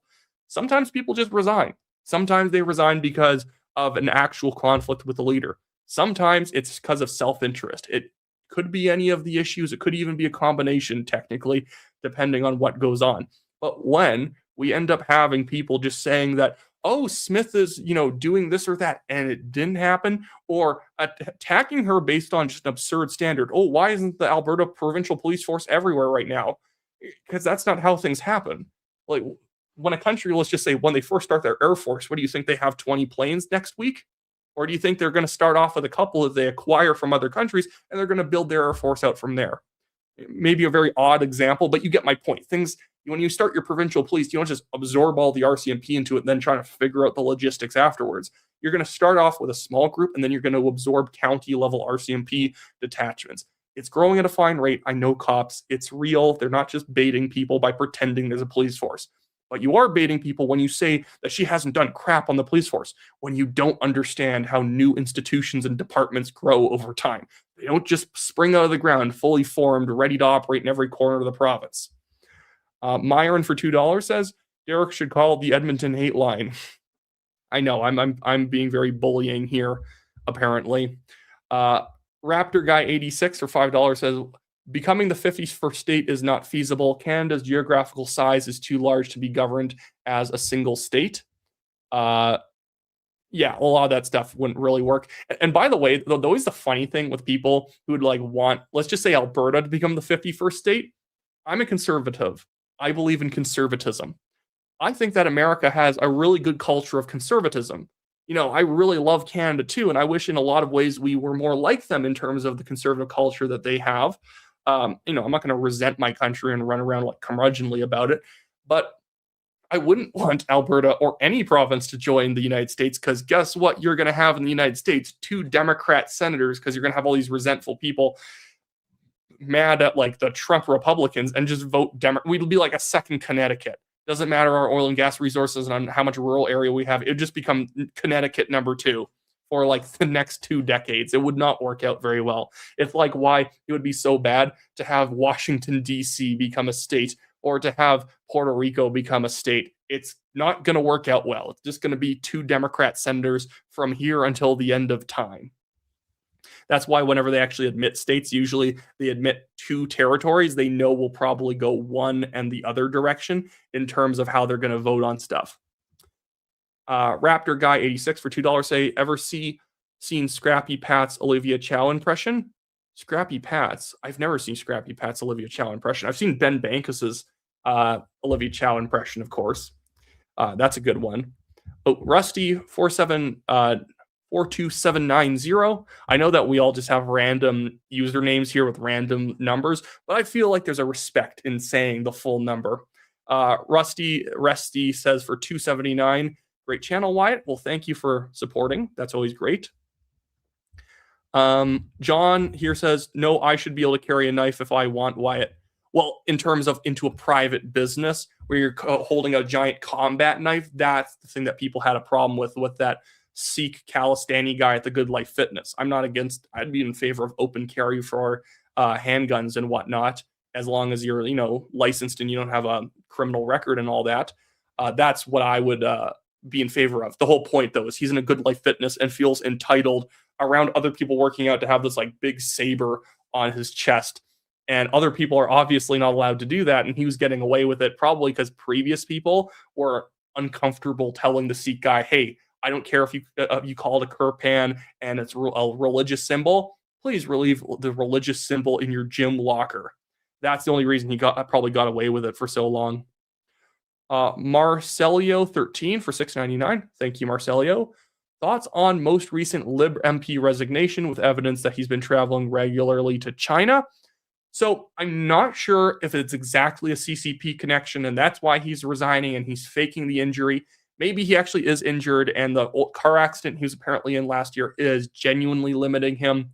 At the same time, if this is the theory I could have of how this is connected to something bad, if they had evidence he's a CCP guy and he's going to be a massive scandal for them, have him resign saying he has, back problems and all that and he can't work anymore, so that when the scandal hits, they say, oh, he's already gone. It doesn't matter anymore.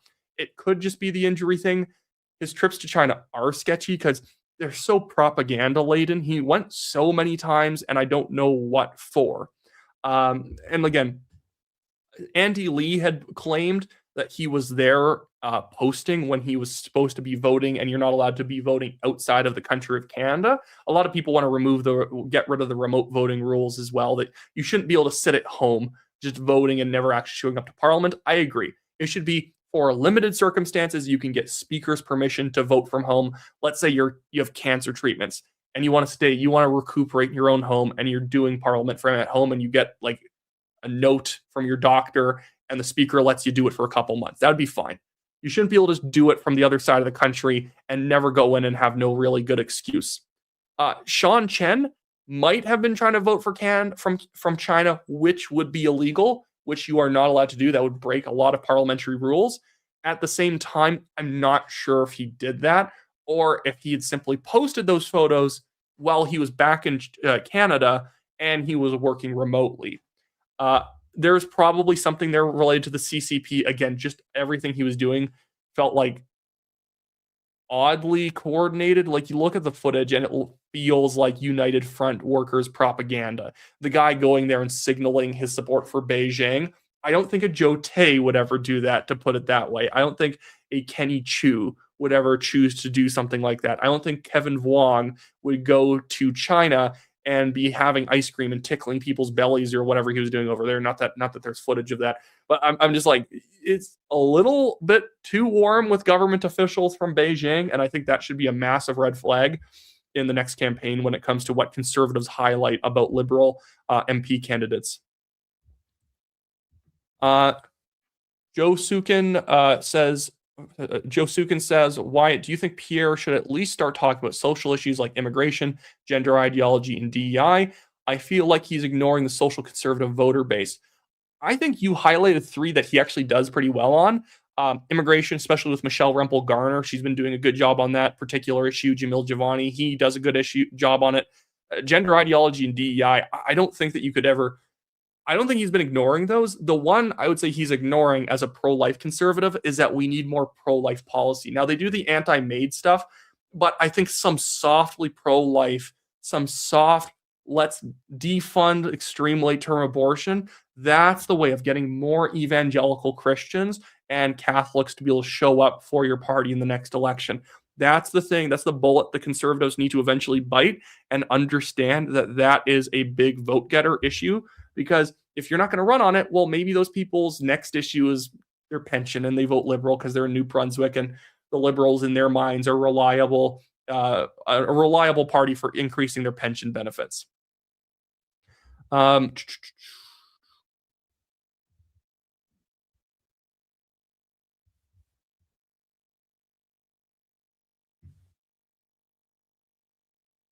John says, I want people walking around with a knife and a pistol or a rifle.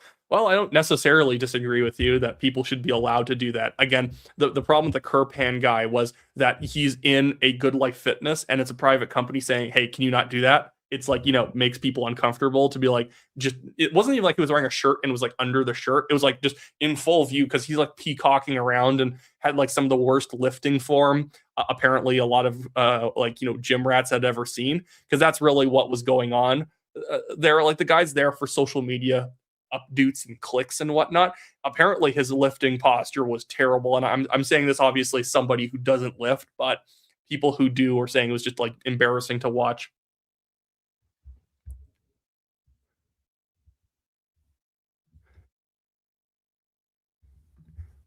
But yeah, so with all that, that China thing is someone says official the Slimer says Pierre is pro-choice. Yeah, as leader he is, which is funny because as an independent individual MP as a conservative since 2004 up until he was running for leader in 2022, he had an extremely consistent pro-life voting record. I know the people at the Campaign Life Coalition and right now the pro-life groups used to go door knocking with him because he was considered a very consistent pro-life MP. And he almost needs to ask himself, well, why were you getting reelected why am I forgetting the name of the riding? Carleton. Why are we getting reelected in Carleton if apparently being pro-life is bad?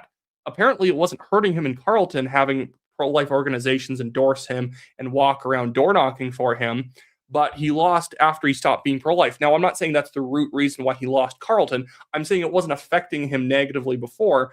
And if anything, it will help you in the Maritimes, which the Maritimes are very, very, very socially conservative places compared to even an Alberta or British Columbia or Manitoba. Alberta's more like libertarian, gut off my front lawn kind of conservative. New Brunswick is more like evangelical or Catholic pro-life conservative. That's kind of what they are over there. If anything, they're kind of fiscally liberal, socially conservative. And I think the conservatives, by not picking up that pro-life issue, are leaving votes on the ground because you're going to get attacked as pro-life anyways. But the pro-life people say, well, you're not pro-life though, because they know you're not pro-life, but the media and the liberals are going to say you're pro-life and you're going to have people mad at you anyways, but you don't have people loving you for it because you're not running on it. That's always the problem. I agree with Nancy Morrow here. God will honor the Conservative Party if they stand up for the unborn. I think it's probably good for, to stand up for moral things. I think that's usually good. And I don't think you're going to be, spiritually punished by God for having stood up for the unborn. It doesn't mean you're going to win every election, but hey, I think it's generally a better idea than not.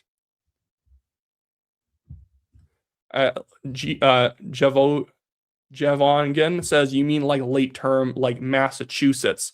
I mean like the stuff they were doing in like Virginia with like Ralph Northam basically saying you could abort a child after it was born. That's a thing that you wanted to say, because it does happen in Canada, and they just obscure the numbers to not really tell you if it's happening like super late. It's just happening after 20 weeks. Now, that stuff, like if you actually poll people on, hey, would you ban it after like the 7th month? It polls terribly to say no. Everyone thinks it should be banned after a certain point. Yeah. King Audi Old Man Milo for $2 says Pierre and the Conservatives need to be unapologetic. And absolutely, because politics at the end of the day is 90%. This is my made up figure. 90% of statistics out there are made up. But my general conception, my general view of politics is 90% of why you win a race is that your base really liked you and they showed up. Unless you're an insurgent party who's not normally in an area and you have to kind of convince people over, you almost have to inherit someone else's base, but you don't win people over by like meeting them in the middle and having soft kind of mushy policies.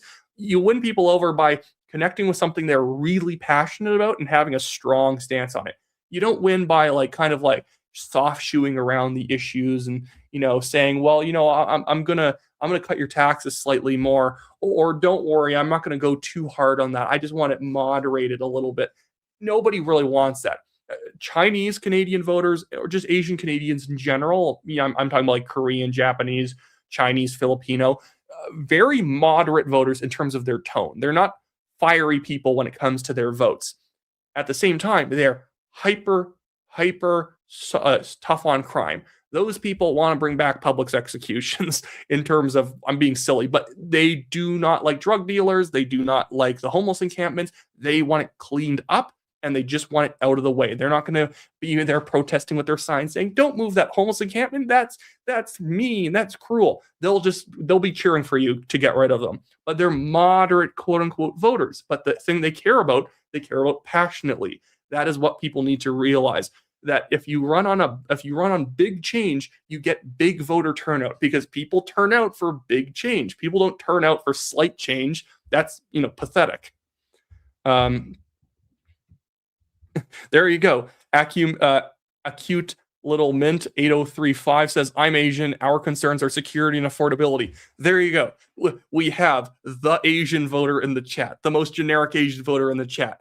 And the generic Asian voter is actually very secretly super conservative. Security and affordability.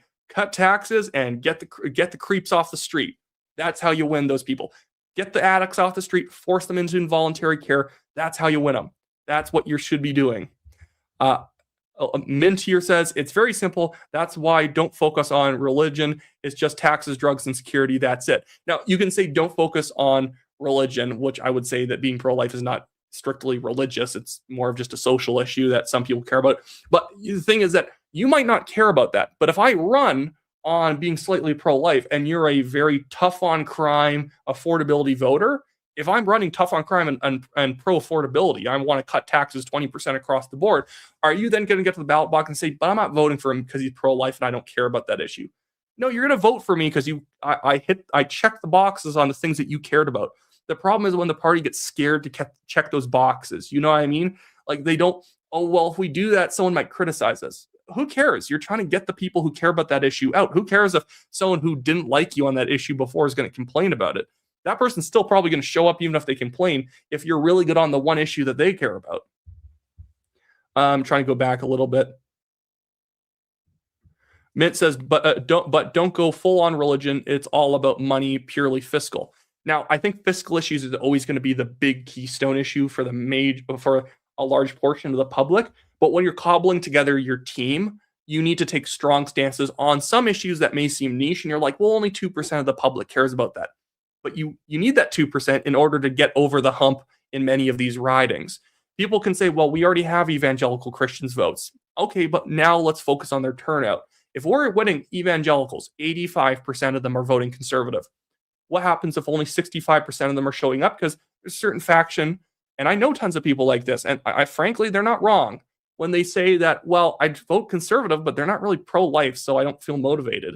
And if you ran on something softly pro-life, they'd have a reason, and that turnout in that community would go from 68% to 83%. That's what you're looking for, is you need to find the votes and figure out what motivates that person to get out. Stop trying to entice the person who's on the other side to come over by saying, hey, I've gotten rid of a few of the things that you don't like. It's like, well, it doesn't matter because they're already being served on all the things they do like by the party they're voting for. People vote for parties they like. It's like the, can I pull up the image? I'm going to do it. This is the thing that we need to remember, guys. If I can find a good version of it. All the images are so small. Maybe I'll just play the actual video. Okay, guys. This is how elections work. You'll understand why I'm playing this. For anyone who used to watch SpongeBob, here's a SpongeBob clip to explain how elections work. Oh, you can't make a Krabby Patty without understanding the phrase poop. Poop? Once you understand poop, you'll understand your place at the Krusty Krab. But what does poop mean?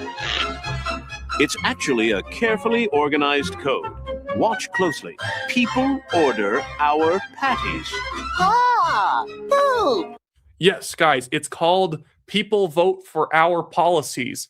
People want big policies and they want to vote for them. They don't want to vote for how moderate you're willing to be and how friendly you are. Those things help. Not being moderate exactly. It's kind of like an abstract non-value.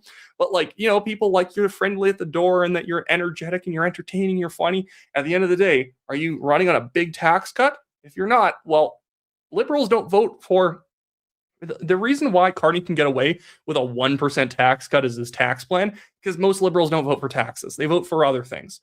And so if you want to activate the non-voters or the people in the liberal coalition who don't care about taxes, you need to run on a big tax cut. You can't run on one slightly to the right of the liberals, or they're just not going to bother showing up because it's not enough of a difference. And maybe after taxes, something about programs is a big thing for them. And the liberals are the better program party.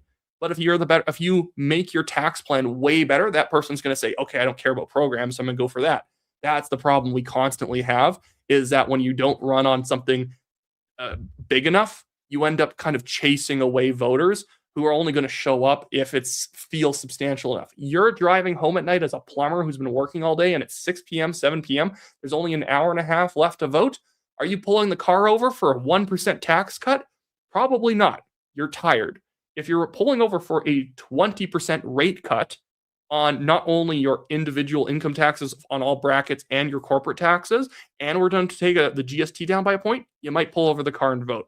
That's what you always have to imagine. Imagine someone tired voting and what would get them out of the car to do it, even if they feel like they don't want to do it anymore. I'm just too tired. King Odie for $2. Thank you, King Odie. You've been a very, very big contributor. They say Pierre and conservatives need to run on capital punishment. Absolutely. I actually think they should. Now, I don't want to expand it everywhere. I wouldn't be like, automatic if you murder someone, it's death penalty. But if it's like, guys, it's like Willie Picton, execute the guy. If we should have a serial killer mass shooter rule. If we get you, we're taking you out. We obviously knew you did it. You're caught dead to rights. You're standing over the body, still stabbing it. You're getting executed. That's something that's a really easy way of picking up law and crime voters. Obviously, run on stricter sentencing for tons of other crimes, wanting to help the provinces hire more police officers, do all that stuff. But also, that's the one thing that sweetens it too. I'm also going to make sure that we don't have any of these Paul Bernardo guys hanging out for decades and decades, just flipping firing squad at that point. Yes, Mint says, as the resident Asian voter here backing me up, he says, you want the youth vote, death penalty for pedophiles and serial killers. There we go. And someone is like, yes, official, the Slimer says Pierre needs to learn about poop. And a bunch of other people are saying W poop. But yes, guys, people order our policies.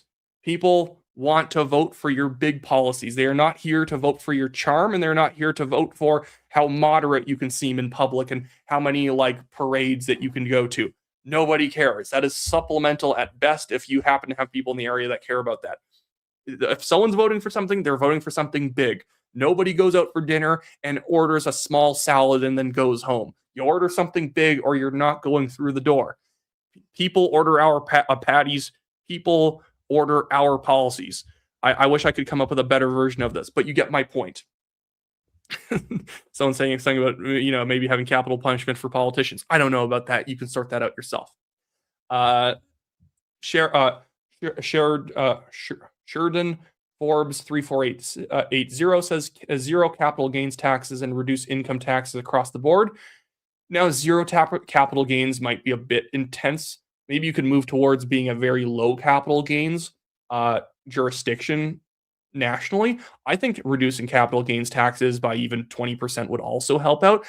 I don't mind Poilievre's plan of like, if you sell some stocks off, you aren't hit with capital gains if you then reinvest in a Canadian company. But at some point, some people want to be liquid. And I think that really, I don't like these kind of, it's not bad, but I don't like these issues that require like a whole PowerPoint presentation to explain all the potential benefits. It should just be back of a cocktail napkin, 20% across the board income tax cut, 20% corporate tax cut, 1 point off the GST, and we're scrapping the industrial carbon tax.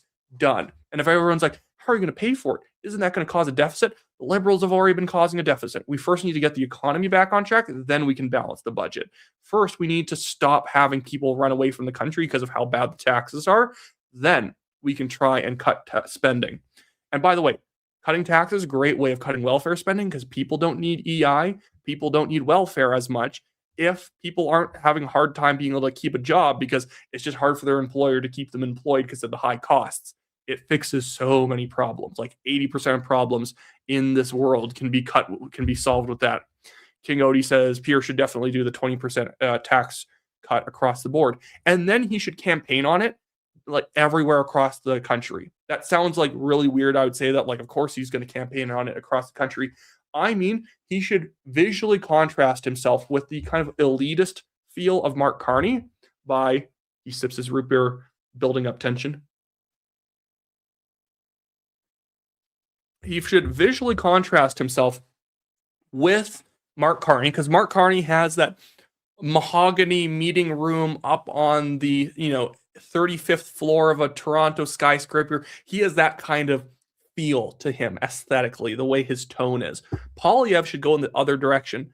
Buy an old camper van and put on the sides of it 20% tax cut now, and go barnstorming into the ridings that the Conservatives don't currently hold in the smallest of small towns. I don't care if the town's only 200 people. Stop the bus, park next to the local cafe, walk in there. It's not a pre-scheduled event. Just go around talking to people, handing out literature, going and doing some real kind of scut work, swab the deck types of politics of meeting people up in these remote areas, small towns, suburbs, going around and just talking to people. Be the guy on the ground who's super grassroots, who's completely unscripted, while Carney is the guy who needs to be flanked by teleprompters and handlers in order to get a statement out while he's lying to you, raising your taxes, and pretending he's going to get a trade deal in the next 15,000 years. That is what he needs to do. Visual contrast, and it wouldn't even take that much of a reinvention. I think he's very much already that guy who could do that, but I feel like he's trying to compete too much these days with Carney's polish. It's like, you're not going to be, Carney's very good at being polished. You're never going to beat him on that. He's awkward, but he's in a certain business way, very polished, very professional looking. Go the opposite direction. Go vlogging yourself. Go have a video log of you going to all these small places and talking to people and really running on this big issue that the Liberals will never steal from you, because the Liberals would never cut taxes that much. And then you can make that your big campaign, because just getting rid of the carbon tax, the industrial carbon tax, and what was the other thing? Like removing the gas tax at the end of the year. It's like, I'm sorry, but at this point, boring. Not bad. Not like I wouldn't take that right now. I'd take the tip of someone's shoe at this point based on how little we get from the Liberals. But if you're running a campaign, it's got to be audaciously big as a policy idea. Jessica here says, when do you think the bold policy platform is coming? The one Pierre is working on with Andrew Lawton. Many people seem to be forgetting about it. And I've talked to many of the MPs and I've made these suggestions, and many of them actually are very open to it. I think that the Conservatives almost feel like we don't want to announce any big policies because we don't want the Liberals to steal them. It's like, if you think the Liberals are going to steal your policies, it's because they're too small. It's because they're so small, even a Liberal might do it. Your policy needs to be so big, the Liberal would never touch it. That's how you contrast, and you get a different type of voter to show up in the next election. Poilievre even did that sort of in 25. It just wasn't quite enough because I think that the policy started getting too safe towards the end. Once Carney had taken their carbon tax from them, they didn't replace it with something bigger. They basically ran on, well, you didn't technically really get rid of it, which wasn't really a pitch. Jen Amb for 279, thank you for that. Says Wyatt, Pierre Poilievre forms supermajority spitball next days. Do you mean in terms of what he should do like after that? Like, honestly, it would just get to implementation. I would honestly, I guess that is a somewhat interesting question from the perspective of, if I was like prime minister, I would like deputize all of my ministers and their staff to just go through the regulations in their area and just start highlighting stuff that can be ripped out. And I just put out a piece of omnibus legislation, maybe not as my first piece because it might take a while. Maybe you could even take up to a year, but you in your first term just want to slash regulations, like reduce the size of the regulatory books by like 30%. So much of it is just nonsense that doesn't need to be there. It's not, no one's going to miss it. It's just bloating the books, and some of it's very harmful and needs to go. Like supply management is an entire regulatory system that's awful. By the way, guys, I now want to play this clip because this was just absolutely embarrassing when I saw it. So the supply management people are starting to do their own propaganda because they're realizing Canadians are kind of realizing it might be a good trade for a trade deal is getting rid of supply management. So we had these dairy farmers come out video trying to explain why supply management is very good, apparently. Bring a glass of milk. Oh, look, the supply management milk was filled up to the brim and then they stopped, but this milk, the open market Why are you milk, doing that? Because I can. I have lots. Why'd you stop? This is all I need. I have lots. yeah, they've the supply management system has successfully turned what should be very libertarian farmers, if they were in the United States, into their own versions of socialists. Like, guys, they're acting like open market would cause dairy dumping. That's what happens now in the supply management system. People are forced to dump dairy. It's such a bad argument. It's like, well, this is all I need.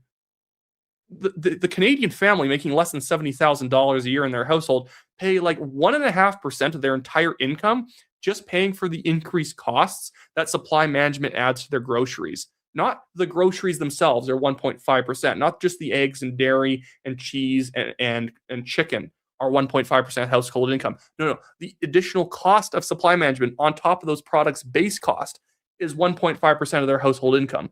Like, get out of here with, oh, this is all I need. That's great when you get to basically run an inefficient farm, but you're basically guaranteed to be profitable because people can't compete against you. Great. Happy for you. Now let's stop it because it's stupid. But my goodness.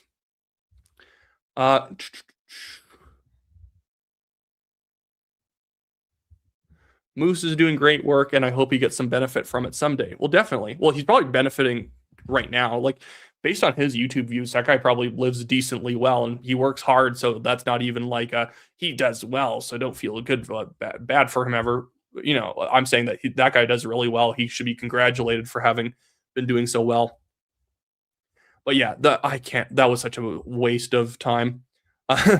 Mint says, it would look better if it was wasted milk. The wasted milk was donated to people. Agreed. Why don't we, even in this current supply management system, if we all for some reason don't want to get rid of it, how about we don't engage in dairy dumping, and the dairy the dumped dairy goes to homeless shelters, or we'd give it to schools. That could be our school lunch program, as all the kids get free supply management dairy milk when they go over the quota. And maybe they're paid some amount of money to compensate for how much they go over, and they get half price for it. I don't know. But we just live in this absurd system where, like, we have farmers coming out trying to convince us socialism is super cool because they're getting the profits from it. Because at the end of the day, socialism does profit certain people. It's just usually the government or whoever the government's friends are. And I like farmers. And a lot of farmers are cut out of the supply management system because it doesn't allow everyone to get in the game. Alberta has 12% of the population, but 9% of the dairy quota, despite the fact that we're actually a fairly decent province to be producing lots and lots of dairy. Destroyed for 279 says, Wyatt, for PM guys, that's the only way. Oh my goodness, if that's the only way, I think we should just end the country. If me being prime minister is the way things are going to get done, there's not many good people, there's a lot of bad. We don't have a lot of good people. For some reason, we need to make me the prime minister. My goodness. Dev Ian Nightingale says, why would it be more productive in advocating for Alberta independence? I wouldn't be. In fact, it's just a waste of time. It's just the support's not there. The movement jumped for the referendum way too fast, and they really haven't filled in the blanks enough on the big questions that matter to people that hold them back from voting that way. I am effectively along this channel kind of agnostic. In reality, I'm more of a federalist. And that's not to say like I'm lying to people. If anything, I stay out of the way of the independence movement. I'm not trying to naysay them. I'm allowing them to make their best pitch possible, and I'm not going to step in their way. But they need to improve the pitch because too much of it is relying on people being frustrated like they are. And they're rightfully frustrated with Ottawa. I'm frustrated with Ottawa in a lot of ways. But you can't assume that, like, let's say the 30-year-old woman shares your frustration. She probably connects with your frustration 0%. And it's not because she loves Ottawa. She just doesn't understand the issue. But I find the independence movement assumes everyone understands the issues super well. And then they don't do advocacy door to door in suburban areas trying to inform people or trying to convince people. There's too much internal messaging that goes on to people who already believe and nobody outside of the tent. That is the advice I give them. I will give you my A+ advice. Not that my advice overall is A+, but at least for me, it's decent advice coming from me. I'm trying to make this not sound arrogant. I'm not saying like my advice is amazing or whatever. It's more so I'm trying my best. And that's my best I can give the independence people.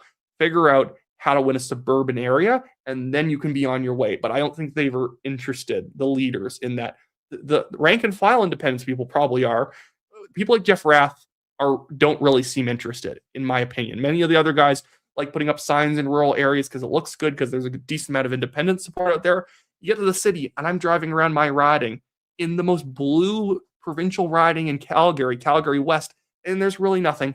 It's really nothing, because it's people who wear sweaters and button-up shirts like me who, vote conservative every time, but we're not really enthralled by the culture of the independence movement and let's kick Ottawa's butt and whatnot.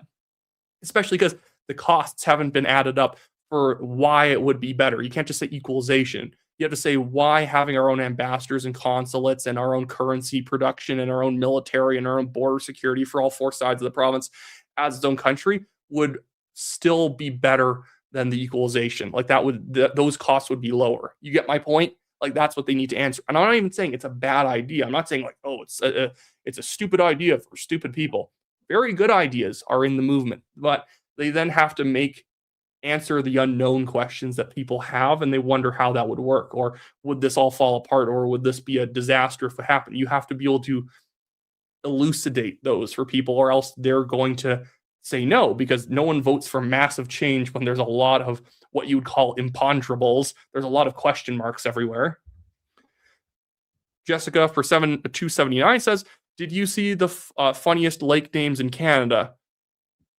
No, I haven't. Probably if that's a new video, I haven't, but I'm aware of the funny names that some lakes are called in Canada. Probably a lot of them in Manitoba, as they were getting lazy and just trying to name stuff on mass.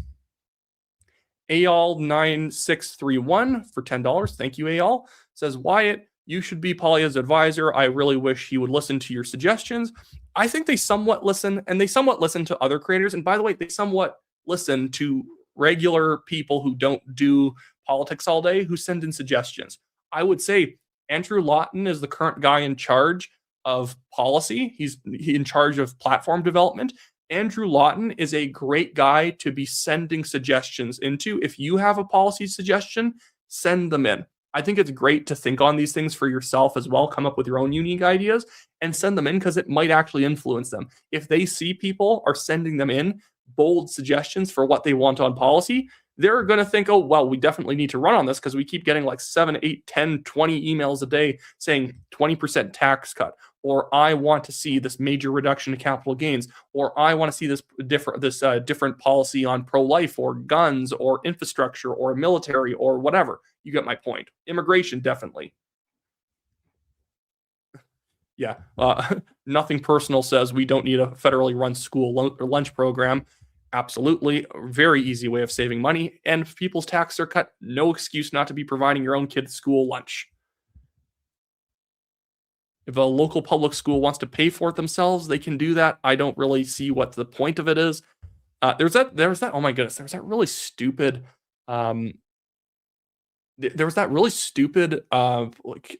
debate that was going on in the United States about $20 burritos, if you ever saw that, where people were saying it was like elitist of people to say that you shouldn't be buying $20 burritos, and that thing like frustrated me. I don't even want to go into it. Nothing personal says why interview Keith Wilson. I actually would think about doing that. After this, I'll invite him on to talk about stuff. And Got Thumbs 2235 says Wyatt is right in that Alberta still needs to withdraw their pensions accounts from the federal government control and abuse. Here's the problem too with the argument for Alberta pension plans compared to the CPP. Alberta does have its own provincial investments like the Heritage Fund and other stuff that sometimes some of our funds do better than CPP, some of them don't. And sometimes it's because of mismanagement. It's not hard to do better than CPP, but some of our investment boards in Alberta have not been great. And so you're going to have a lot of seniors who are going to look at that and say, I don't want mine managed by those guys who messed that up or this up. That's the thing that you also need to be able to lay out, that this is how the Alberta pension plan is going to work, and this is how much more money you're going to have over the CPP if we follow this plan. But too many people are going to imagine a world where it's going to be managed like some bad funds in Alberta's provincial history. It's happened everywhere. Every province has always had some fund or some program that was managed terribly, and that's going to stick in people's minds when they think that Alberta's government's going to take over even more services. Now, is Alberta probably more competent than the federal government in managing services? 10,000%. But most people don't follow politics so much that they really kind of notice the difference between a federal failed program and an Alberta government failed program. They oftentimes actually tend to blame the more local government because it's the one that's more easily in reach. Okay. Destroyer says for 279, Wyatt, I think you should bring Pure Polyev here, my boy. Should I bring him on the show? I don't know. Maybe he'd come on the show. I've never really asked that many federal politicians to come on. I don't even know why. I think I just expect them to say no, mostly because the few people I've ever asked basically just said no, but who's counting at this point?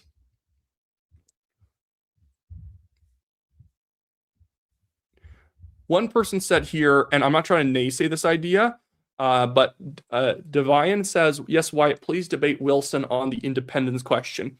My thing is that he doesn't need to beat me in a debate. Maybe he would. He doesn't need to fight me on this. It's more so I'm saying to the average person who might be on the fence, the argument, the pitch, the kind of anxiety reducing apologetics needs to be better and more effective, and it needs to be targeted. I noticed someone earlier said that Marty up north on Clyde stream was saying that there's going to be some door knocking that's going to take place later. Great. And they really need to do some volunteer meetings and explain how that door knocking is going to work and how you're going to be able to get the average person to vote for it, even if it really is something like the last thing they ever thought they were going to be supporting. What are the major points of contention with people, and how do you diffuse those? How do you prove them wrong without also seeming like a know-it-all? Because that's always a problem at the door. Be nice. You kind of always act like you agree with the person. At the same time, you're feeding it information as if you already both agree. There's a kind of an art to door knocking that I've learned over time, and I'm still definitely not the best at it. But you can't go out there as like a rah party activist. You should vote for this right now because let's go and kick Ottawa's butt. It's not going to work out in Edmonton and Calgary. You need a different pitch of one that actually says, your safety and security concerns about your financial well-being and the issues around Alberta, those are actually worse in Canada right now. And this is why it would be better as Alberta on it. So that's the pitch the independence people should be making. But it's almost like they almost say like, you babies, you being all anxious about what would happen, just suck it up and let's do it because things suck in this country. You saying things suck in Canada doesn't actually prove that things wouldn't suck more in Alberta. Now, there's a good likely chance that Alberta would be managing things way better than Canada if it was in their hands. But my point is, you can't assume that people are just going to think that. King Odie, Old Man Milo for $5. Thank you. Wyatt, you should do videos on Klaus Kellerman, POV liberal shill. He's so wrong about everything, nothing but anti-Polyev, anti-American propaganda. You are right. And know what I'm going to do right now? I'm going to go make sure that I'm following his channel because I saw his one being recommended to me to follow by someone else the other day, and I forgot to do it. So Klaus Kellerman POV. Okay. We are now subscribed.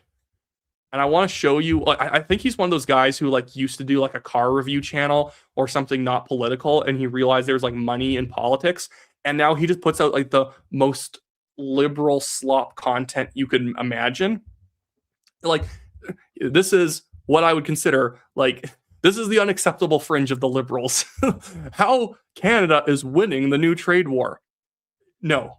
Polyev exposed why he won't get a security clearance. Why Canada's ending the U.S. booze ban. Shocking, Canada leaves USA in the dust. Canada gets things done while U.S. fails. Economy, Canada's massive win over the U.S. economy. I don't understand how these videos get so many views. Like, the thumbnails suck. The like actual like titles and whatnot are obnoxious. I bet you, like Charlie Angus's show, which is low quality sludge content, there's probably unions and other liberal front groups that are promoting these into people's email lists, into people's feeds. There's a lot of money behind promoting stuff like the Midas Media Canada crap. That's actually, oddly enough, these people complain about foreign interference, and yet Charlie Angus is literally funded by an American progressive front group trying to separate Canada from Republicans to basically make it so that every time a Republican gets elected, Canada shifts away, making Republicans in theory in America more unelectable, because every time we elect a Republican, we have problems with Canada. Like, but yeah, the content from some of these people is just straight trash. We're winning the trade war right now. You can bet your bottom dollar I'm going to have to make a video on that one, because I need to hear how we're actually totally winning right now. Someone here, Gun Cotton 1950 says, Klaus Kellerman, I know him from World of Tanks content or Tanks vids. Okay, so he used to be like a video game guy, I guess. Every day's Tuesday says Wyatt should take Pure Polyev wardrobe shopping. You know what? I've even offered it to his team. There's this store I really like to go to in downtown Calgary called O'Connor's, which I actually bought this sweater and this shirt today. Great. They're on a great sale at the moment. So wives, take your husbands there. Everything's very cheap at the moment. But I think Polyev either needs to go more working class with his look, or he needs to wear more color in what he wears right now, because it's a bit like too much navy all the time, because it actually genuinely has the problem that it's hard to tell if, when you see a video of him speaking, was that today or was that yesterday? Because he's wearing the same thing every day. Not always exactly the same, but you get my point. Raptor Guy 86 for $5 says, I hope Doug Ford resigns and Michelle Ferrari steps in. You know what? Actually, that's the best suggestion I've heard in a long time for new PC leader. I'd support Michelle Ferrari. She seems pretty good. I also support Bobby Ann Brady, the independent MLA, coming back and becoming the PC premier. Great. They seem really good. Joshua Tift 4641, bring Jasmine Lane on your show. She needs to run for prime minister. Well, I don't think anyone should go from content to running for prime minister right away, but I think she would make a really good MP or MLA if she ever chose to do something one day. Marcelo 13 for $2.79 says, have you heard of Klaus Kellerman? If so, thoughts. No doubt you super chatted this because other people started mentioning him, but you guys did your duty, because I am now subscribed so I can see what he's uploading every day. Again, it's like Illyria A. It's kind of a gold mine for me, because it's more interesting to see somebody on video making the stupid liberal take rather than like the Vicky Campbell just typing it on X. That's not as interesting as the person with their own mouth with their face attached actually trying to make the pitch that Carney's actually winning the trade war, or us putting booze back on the shelves isn't the loss that you think it is. It's like, it is. You guys are just coping. Yeah, a lot of people like Jasmine Lane. Jasmine's great.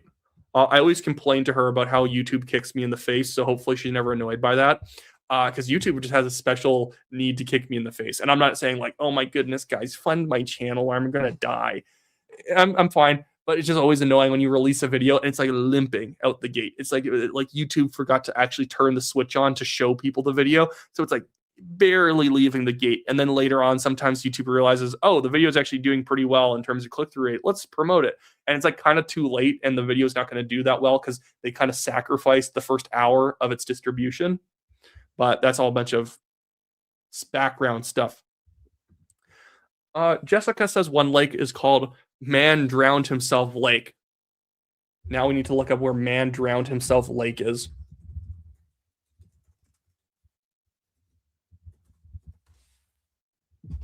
Where is this?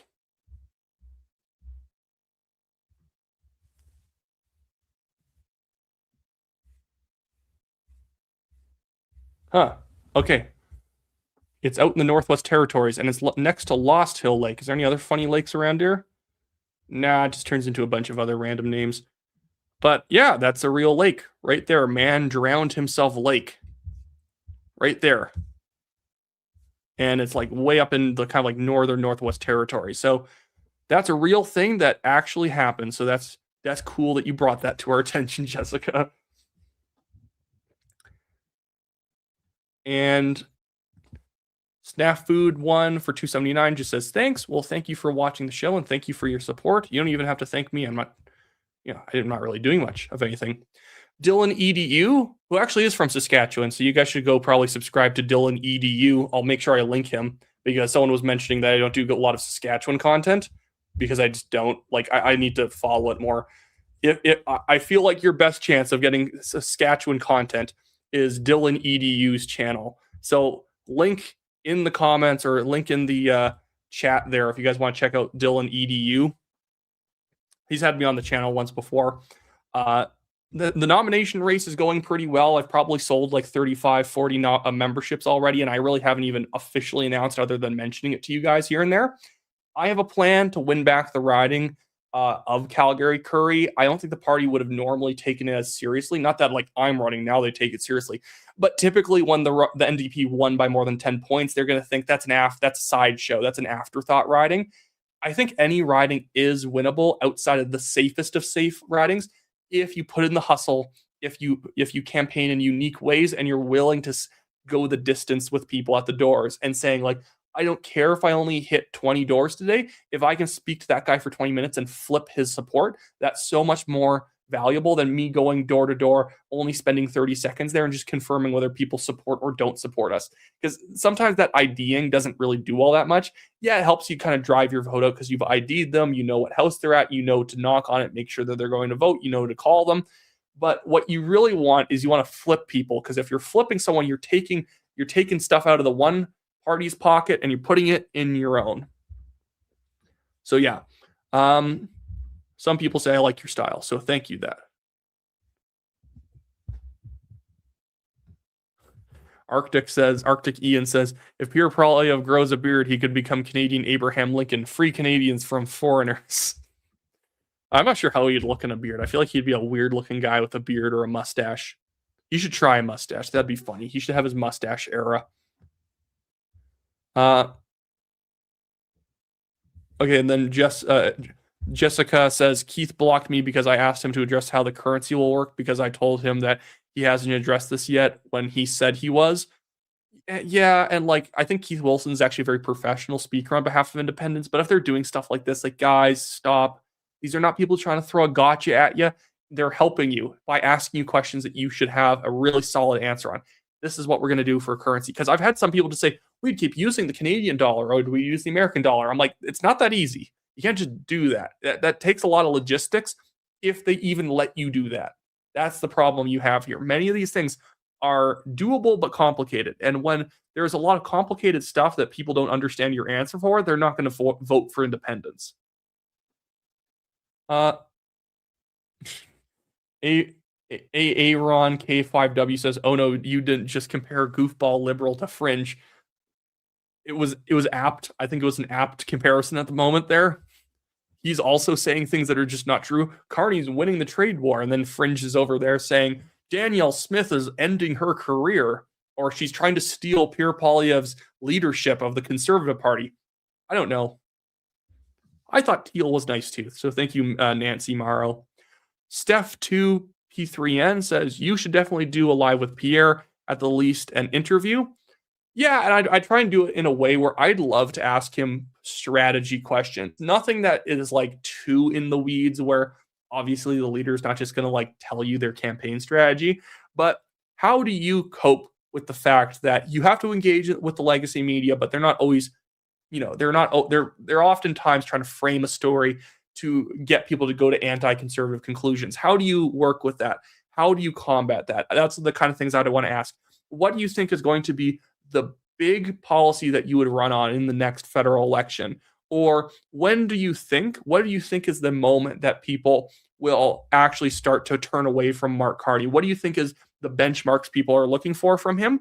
Or do you think that there's just a certain type of voter who is going to be enthralled forever in terms of in terms of being elbows up? Do you think the elbows up brand eventually dies, or do you think that's going to be something that the liberals are going to have for a while? Stuff like that.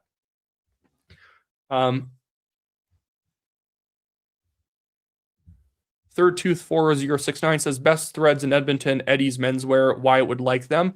I'd check them out if I went up there. I've never been.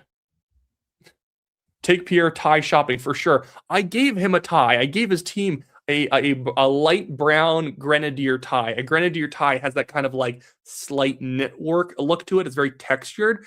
He should wear it because it has that kind of libertarian feel, because libertarian kind of freedom colors tend to be more yellow.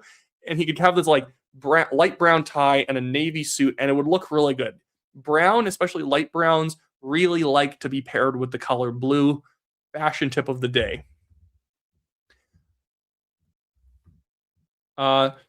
Joshua says, Wyatt, Pierre should slash PR targets to less than 200,000 a year. It would be a winning issue.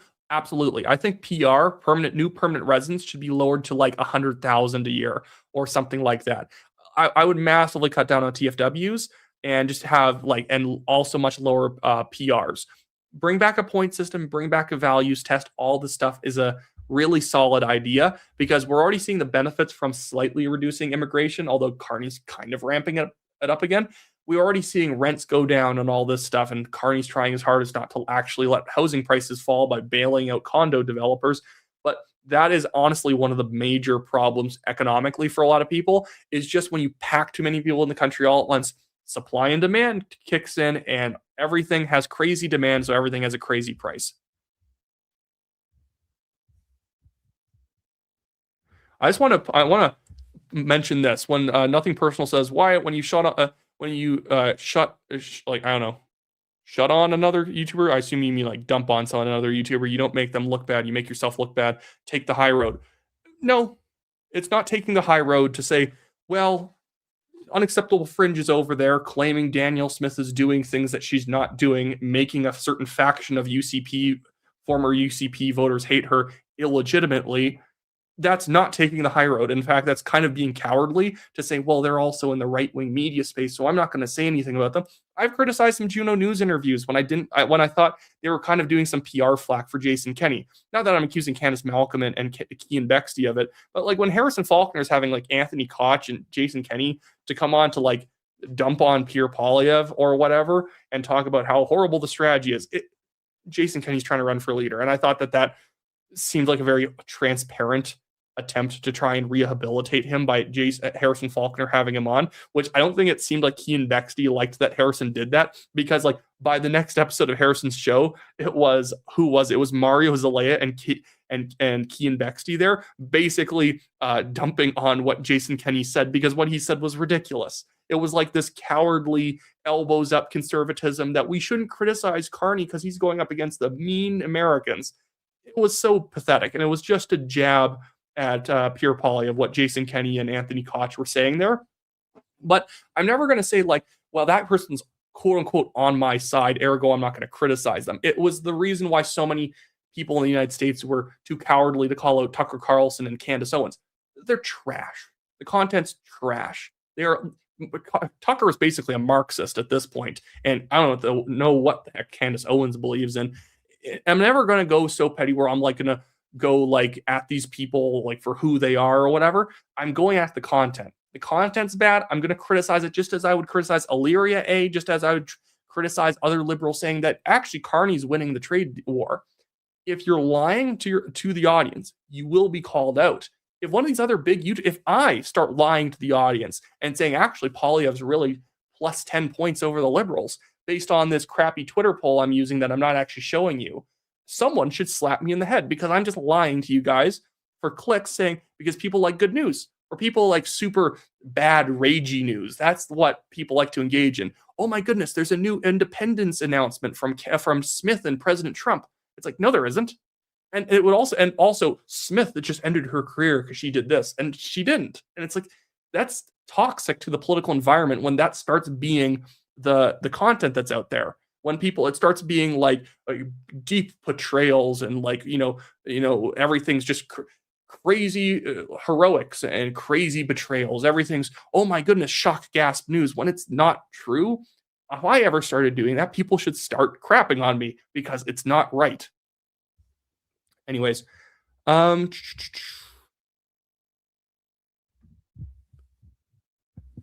Guy 86 for $5 says, people say Pierre looks like Milhouse. I say Carney looks like Thurston Howell, Gilligan's Island. Well, he also, of course, looks like Mr. Burns. If anything, if I was Pierre Poilievre, it's probably copyrighted, but I'd almost lean into the fact I kind of look like Milhouse, and I'm like, be like he's like angry Milhouse. That'd be funny because people like ironic stuff like that. I look like Dwight Schrute from The Office. That kind of works for me in a lot of ways.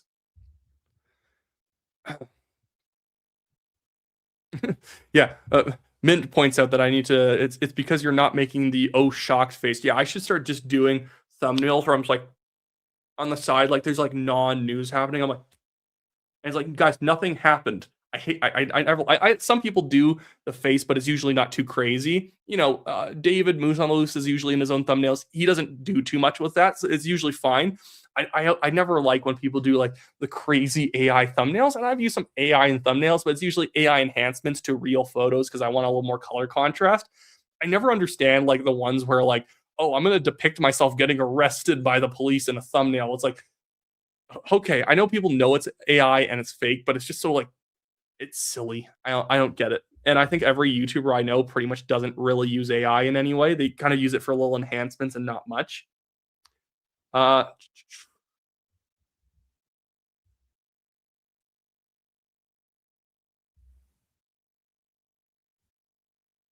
Sorry, I'm trying to go through all this stuff. Yeah,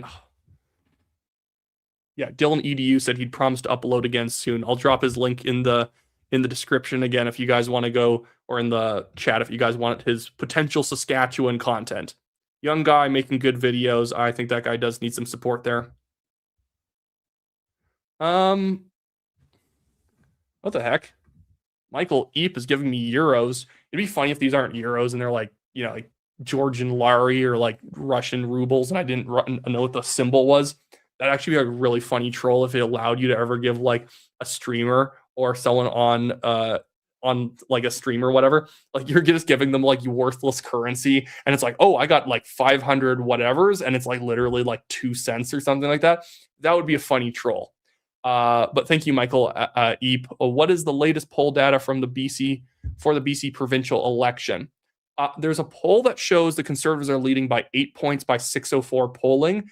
I believe that was founded by like Brad Zubik not very long ago, who used to be like the chief of staff to John Rustad at one point. That's like the first poll they put out. Honestly, though, I could see the Conservatives leading by 8. I'm not just going to say it's right because it sounds about right. And then like the other poll that came out from Dimitri Pantazopoulos or whatever his name is, I'm not getting his name quite right. He was showing the NDP leading by like 7 or something like that. But like the numbers there, again, I didn't really see anything very credible. I don't think that both the Conservatives and 1BC combined are only at 36, 37%. That's way too low. And again, I'm not just saying because I feel like it's too low. Over time, we've seen the right-wing vote in British Columbia be in the mid-40s or even 50 or a little over 50% of the vote.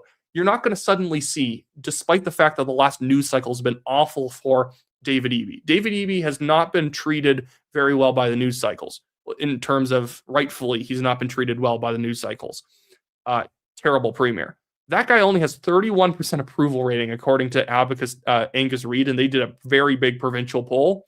That guy's not doing very well. David Eby is like cratering in terms of his personal approval. So then Dimitri, a former ally of Ian Black and Angelo Isidoro and some of the more like the previous establishment of the BC Conservatives, that guy who also hates Carrie Lynn Finlay, just starts happening. He both hates Carrie Lynn Finlay and Dallas Brody. Just starts happening to release all these polls showing that she's like nobody likes her, and the NDP would win like 70 seats out of 893. It's like, get out of here. No. It's just propaganda, and there's so many leaks going on with Carrie Lynn Finlay right now. No doubt, Carrie Lynn Finlay probably understands the type of treatment that Dallas Brody had inside the Conservative Party, and that she was not kicked out of the Conservatives back in early 2025 because she did anything wrong. It's because there are tons of Liberals in the BC Conservative caucus who don't want the Conservative Party to be a Conservative Party, and so they probably despise Carrie Lynn, and they're going to leak on her until something frankly gets done about it, whether it's someone's going to have to get kicked out or not.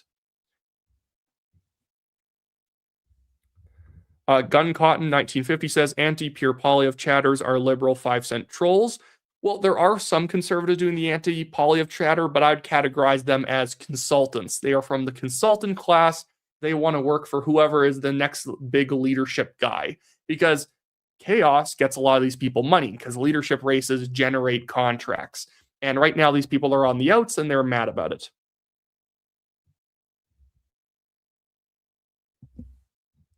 Aaron says, you got to read into it, Wyatt. Talk with Fringe. Maybe you'll find common ground. Well, he did block me at one point. He did imply that he wanted to, like, intimidate me, if not fight me at an event.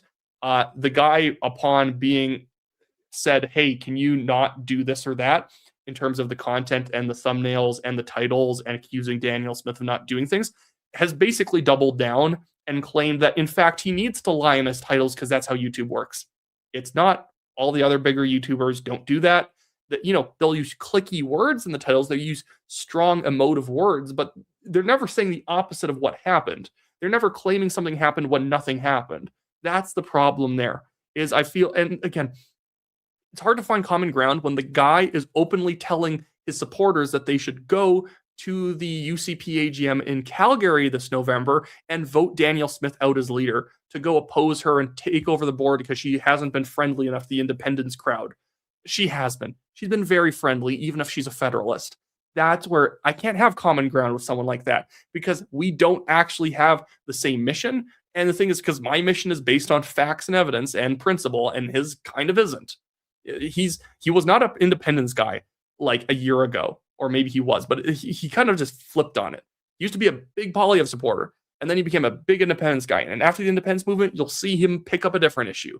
It's just the thing I cannot stand about like certain types of creators, is like, it's just, they see that, oh, there's really good analytics for talking about independence, and they just talk about independence every day. And that's why they make videos claiming something big happened on independence recently, and nothing happened. It's like, because they want your clicks. They don't. Here's a good way of putting it. Does someone really respect your movement if they are simply trying to make money clickbaiting people on the subject? Now, I mean, even those liberals making those insane things, claiming Mark Carney is beating Trump on trade right now, does that guy really care about the Liberal Party, or is he trying to exploit like elbows up liberals and feeding them the slop content that they want to see? I think that's quite gross, in fact. Jessica says for 279, Dead Dog Lake and Stupid Lake are some other ones. Well, after looking up Man Drowned in Lake, I believe in you. I believe you that those are in fact real lakes. Marcelio 13 for 699 says, if Quebec actually separated, would they be successful? I don't see it panning out for the same reasons as Alberta. They would fail for like different reasons. Now, I don't think Alberta would exactly fail. I just don't think, even if we were a little better off, I think it would become disappointing to people how some things don't really change as much as you think they would have. Quebec, if they ever separated, they would have probably a lot of make or break moments where they either come back or they actually have to deal with their bloated welfare spending now that Alberta and Saskatchewan and Newfoundland aren't subsidizing it anymore. That is what I would think would happen. They might fall on their faces because they're unwilling to and they collapse, and some, so Canada and America have to come and bail out them and like force, take them into receivership. I think separatism in a certain sense would actually help Quebec. I don't want them to leave, in the sense that, it'd be great ideally for everyone to stick together and become more conservative. In a certain sense, it's almost like Quebec needs to vote on becoming independent for 10 years and then coming back automatically after that so they can figure their stuff out. So they can figure out the difference between need to haves and wants to haves in terms of their spending.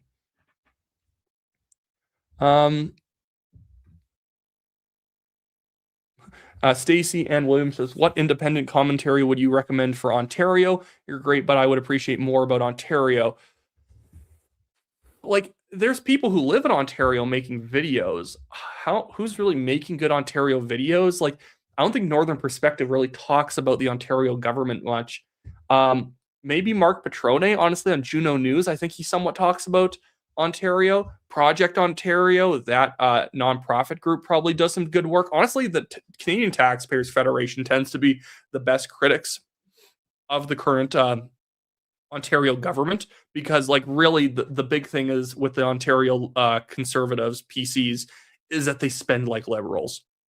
And I always find that Frank Terrazzano and his team at the Canadian Taxpayers Federation do quite a good job demonstrating how not only are they they're not better than the Kathleen Wynne Liberals, they're almost worse in many ways.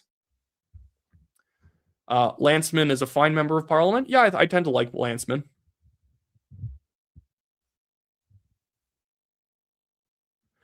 Angela Williams says, Polyev needed a pink shirt with that gray suit. Has he ever worn a gray suit? But actually pink does sometimes, like a pale pink sometimes does work underneath things like gray. Stacy Williams, member for 6 months. Oh, and I think you're asking the same thing. An independent commentary from Ontario you would recommend to listen to. You're great, but who in Ontario are you liking? So yeah, I'd say Mark Petrone at Juno does a good job. Northern Perspectives, maybe they talk a little bit more about Ontario than I remember, but I don't usually follow this stuff too much. And then Project Ontario and the Canadian Taxpayers Federation is probably going to be your best bet. I do believe that the Canadian Taxpayers Federation does have a YouTube channel, and they do make Ontario financial content, so that might be interesting for you guys to look at. Aaron says, question, Wyatt, how many videos have you had with Danielle? I'm new to your show, so I'm asking a question of curiosity. You mean like in terms of have I ever like done an interview with her, done something with her? I've never done anything with her. I've never really had any provincial politicians on the show. How many videos have I really made on her? Like I probably made a couple dozen or so at this point. I even used to be more critical, and that didn't just happen. Contrary to what a couple of Derek Smith's people are saying, that I'm only now positive on her because I'm running for a nomination. No, I was negative in 24 because I didn't think that the policies were moving forward fast enough. I thought that we were not, things were moving too slow. I didn't like what she was saying on immigration. That was way too pro-mass immigration, because she was kind of using immigration numbers as like a sign of success, and it was kind of dumb. It was bad. I said that in videos. I said that in articles. And then in early 25, probably listening to public opinion or from people's feedback, she reversed herself, became far more immigration restrictionist, said Alberta wants to take over its own immigration. Great. Happy with that. Certain other things started up.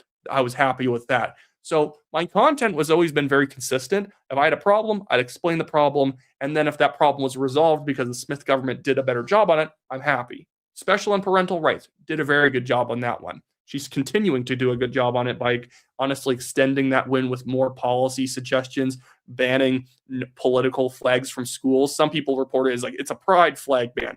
Not really. It's a ban on all political flags. You can't put the CCP flag in your classroom. You can't put the Christian flag in your classroom. Can't put the pride flag in your classroom, as it should be in a public school. I'm a Christian. I don't need Christian flags in public schools. It should be the Canadian flag, Alberta flag, flag of Calgary if you're in Calgary, and like the Union Jack. That should be the flags, or other flags of Canada, obviously.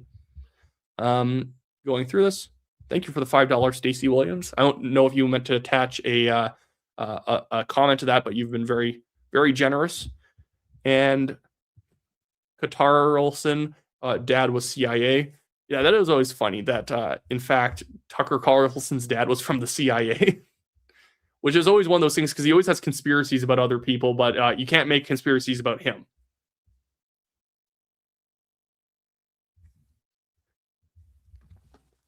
Mike Eep for €5. €5 is $8 Canadian. So, oh my goodness, actually, he's an incredibly generous person. And another 5 is 16 Canadian. I'm traveling, so the internet sees me in Europe. Thanks for your daily report. Well, you don't need to super chat this, but where are you? Actually, I would like to know. Where are our National Telegraph viewers jetting off to? Yeah, Joshua says Benny Johnson used to, tick me off with his clickbait stuff. Yeah, Benny Johnson was really bad. Tim Pool is really bad. That's the problem. Tim Pool sometimes is even good, but too many of the videos end up becoming he claims something wild happens, and only 10% of what he claimed is really happening. Like whenever he's clickbaiting about civil war in America, stop. It's toxic for the political environment to constantly be heating up rhetoric like that and trying to jazz people up with there's war happening. Everything's crazy. It's like, stop. I follow that Canadian guy in Texas, Clyde. Well, Joshua, Clyde earlier in the show actually raided my live stream with his friend Marty up north after their live stream ended. It was good. Michael Eep is in Greece, so that's fun. Do a stream with Northern Perspective. I do a stream with them. It was really tragic the other day. While they were doing a live stream, apparently they had to end it early because their son had fallen out of a second story window, which that must be really, really scary. You know what? You wonder how something like that happened. But, genuinely, I think the only answer is that, kids can do really bad things sometimes unthinkingly. So it's good to hear that their child is fine. But I'd love to do a something with them. That'd be fun. And by the way, I'd go to Greece someday. I really like the place I want to go to again in Europe, or it's technically Europe, is Georgia. I love the country of Georgia. It's great.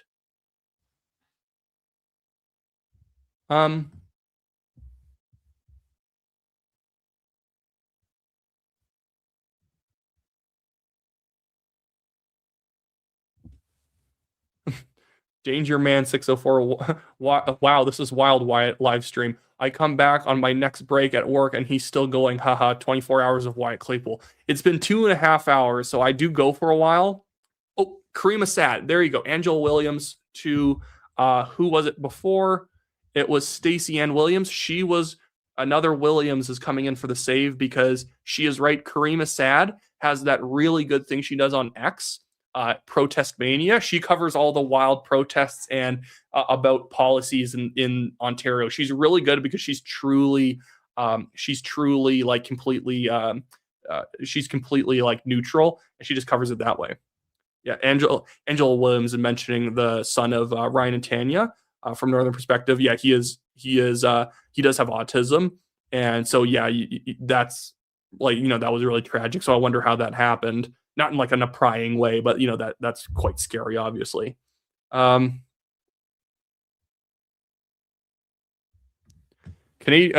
Am says Canadians are largely sheeple idiots. Unfortunately, read Pierre Burton's Why We Are Canadian. Canadians always prefer order to liberty. Yeah, I would say that's generally correct, but I think everyone has an appetite for liberty as well. But I find that the problem the problem of conservatives sometimes is that we play into the fact that people's default is order over liberty, and we don't kind of push people's boundaries. Dallas Brody and 1BC in British Columbia is a great example of not on the topic of liberty exactly, although it is related to property rights, but it's against the reconciliation industry and all that she probably shifted all of the issues related to reconciliation industry garbage, and she probably moved the public 10, 15 points over to the scrap the grift, stop all the stuff, end it, stop the funding. She moved it over because she was bold and didn't care if she was ruffling feathers, because what you want is, at the end of the day, people, maybe they don't say it to you directly, although some will. You just want the kind of average middle-class person at home who doesn't like to get too political. They hear what you say, like what Dallas Brody says about reconciliation nonsense, and they say, well, she's kind of right. Kind of right. You don't need people buying the t-shirt and getting, the full box set of what you're saying. All you need them to do is think, well, she's kind of right. And that's where I think too many times conservatives just try and play into what they think Canadians already want rather than selling them on something that's better than maybe what they already want. Michael Epp says, my last name is pronounced like kept, so the E is not C. So Michael Epp. Epp. Michael Epp. Okay, I think I'm good. I've gotten that right. Angela Williams says, yes, Brody is amazing. Absolutely. And I don't just say that because I'm her employee, because I don't really make much money anyways working for her. I technically actually the BC government released its disclosures on how much everyone makes, including myself. Now, to be clear, if you look up how much I make, the numbers are a little bit off because it says between March 2025, which I wasn't working for anyone at that point, up to March 2026, I made $36,000, but I didn't actually. I made like $25,000 with a $1,000 bonus between that period of time. And then the rest of the money is everything I billed for expenses. So I still made what I said I made during that period of time. Oh, I wouldn't have made $25,000. I would have made whatever portion of my salary during that time. But you get my point. That's always annoying whenever numbers get posted that way, because I know someone someday is going to be like, Wyatt lied about what he makes. I'm like, no, it's not very much. I make like $2,000 a month. That's it. For all my communications work and flying there and working in the legislature 5 days a week. That's just how it works. But they just chunk all my money together because I'm a contractor, and that's how they show contractor money.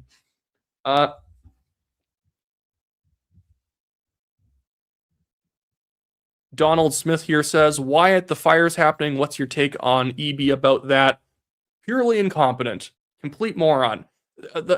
Everyone's going to keep saying, well, you can't stop wildfires. And when I say everyone, I mean all the leftists. You can't stop wildfires. You can't blame EB for wildfires. I can blame him for being incompetent in response, because actually Clyde and Marty, I was listening to them as I was driving today on their live stream. Marty makes a good point. A lot of these jurisdictions that end up having insane wildfires, they start to have this kind of policy of, if you see a wildfire, put it out if you can or report it. And then they don't engage. That's it. They don't engage in any brush clearing. They don't go out during rainy seasons and do controlled fires nearby municipalities to burn all the underbrush when it's very unlikely the fire is going to spread because of how wet everything is. The underbrush is good enough, but everything's like, the trees are full of water. It's a very moist out there, so it's not going to cause like a crazy blaze.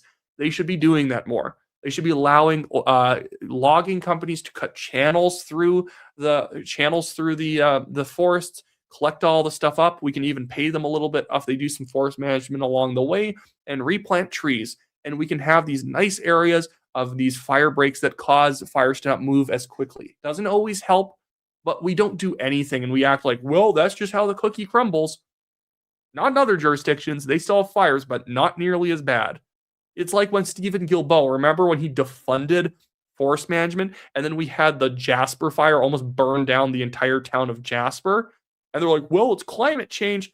No, it isn't. You suck at your job. Yes, if you let deadwood build up for like 200 years and then a spark hits it, it could burn everything up. That's why we should at least make sure that within like a few kilometers of a city, we don't have massive deadwood building up right next to where people live. But maybe that's too much common sense. Yeah. And one person said, and I don't think this is intentional, I think this is just a side benefit. They say, why would they stop the fires when it advances their agenda? Now, do these people cheer fires on? No, but it's a great excuse for being incompetent. Well, hey, climate change can't stop it all. Yeah. Dill 4206 says, Wyatt, I wish you were in Ontario and beat Ford. I did show up in 25 to door knock and do some lit dropping for New Blue. I can't stand Doug Ford. I know some people say, well, New Blue's unorganized and all that. It's like, sure, they're not really up to speed. Also, don't vote for the PCs. They literally, what's the difference between them and the Liberals? They're not socially conservative. They're not fiscally conservative. They're not pro-freedom in any way. They're massive elbows up, annoying Liberals. So why not let actual Liberals take over so the PC party can resort out what it actually believes on the issues? I think that would be a good idea. And And I think that probably is where I'm going to have to leave this thing, because I'm probably going to have to go to sleep, just as Third Tooth seems to know. He says, thanks for the live stream. He said that even before I started talking. I think he knows that this thing's been going on a bit too long. But I will try and make this more of like a weekly or an every other week kind of a thing. I don't really like to do like kind of like the 3 times a week live streams that some people do. Some people, they just have a really good format for live streams. I'm a rambler, and I like doing a one-off super long live stream rather than 3 a week where I have to have like a whole program and multiple things to bring up on stream. So often I have a plan, and then there's just so many questions, and I really like the questions more sometimes than I like the subject matters I had lined up. But yeah, thank you all for watching. Thank you all for showing up. And of course, if you tuned in late, this is 3.5 hours, so you can always go back and listen to the beginning if you don't mind my rambling question answering stuff. Mary's Mary Siedator. I'm so bad at pronouncing stuff, guys. Start earlier for Easterners. It's late. I will try. I'm going to stop doing them Wednesday evenings, because I usually have something that runs from 7 to 8, which means that I can only really start by 8:40 or 8:50 or 9. So I'll try and pick a date where, like, on a Tuesday or a Saturday, I can start at like 5 p.m. Mountain Time or something like that. Anyways, so with all that being said, thank you guys for watching. Like, share, subscribe, all those things I usually say in videos as well. I'll see you guys all next time.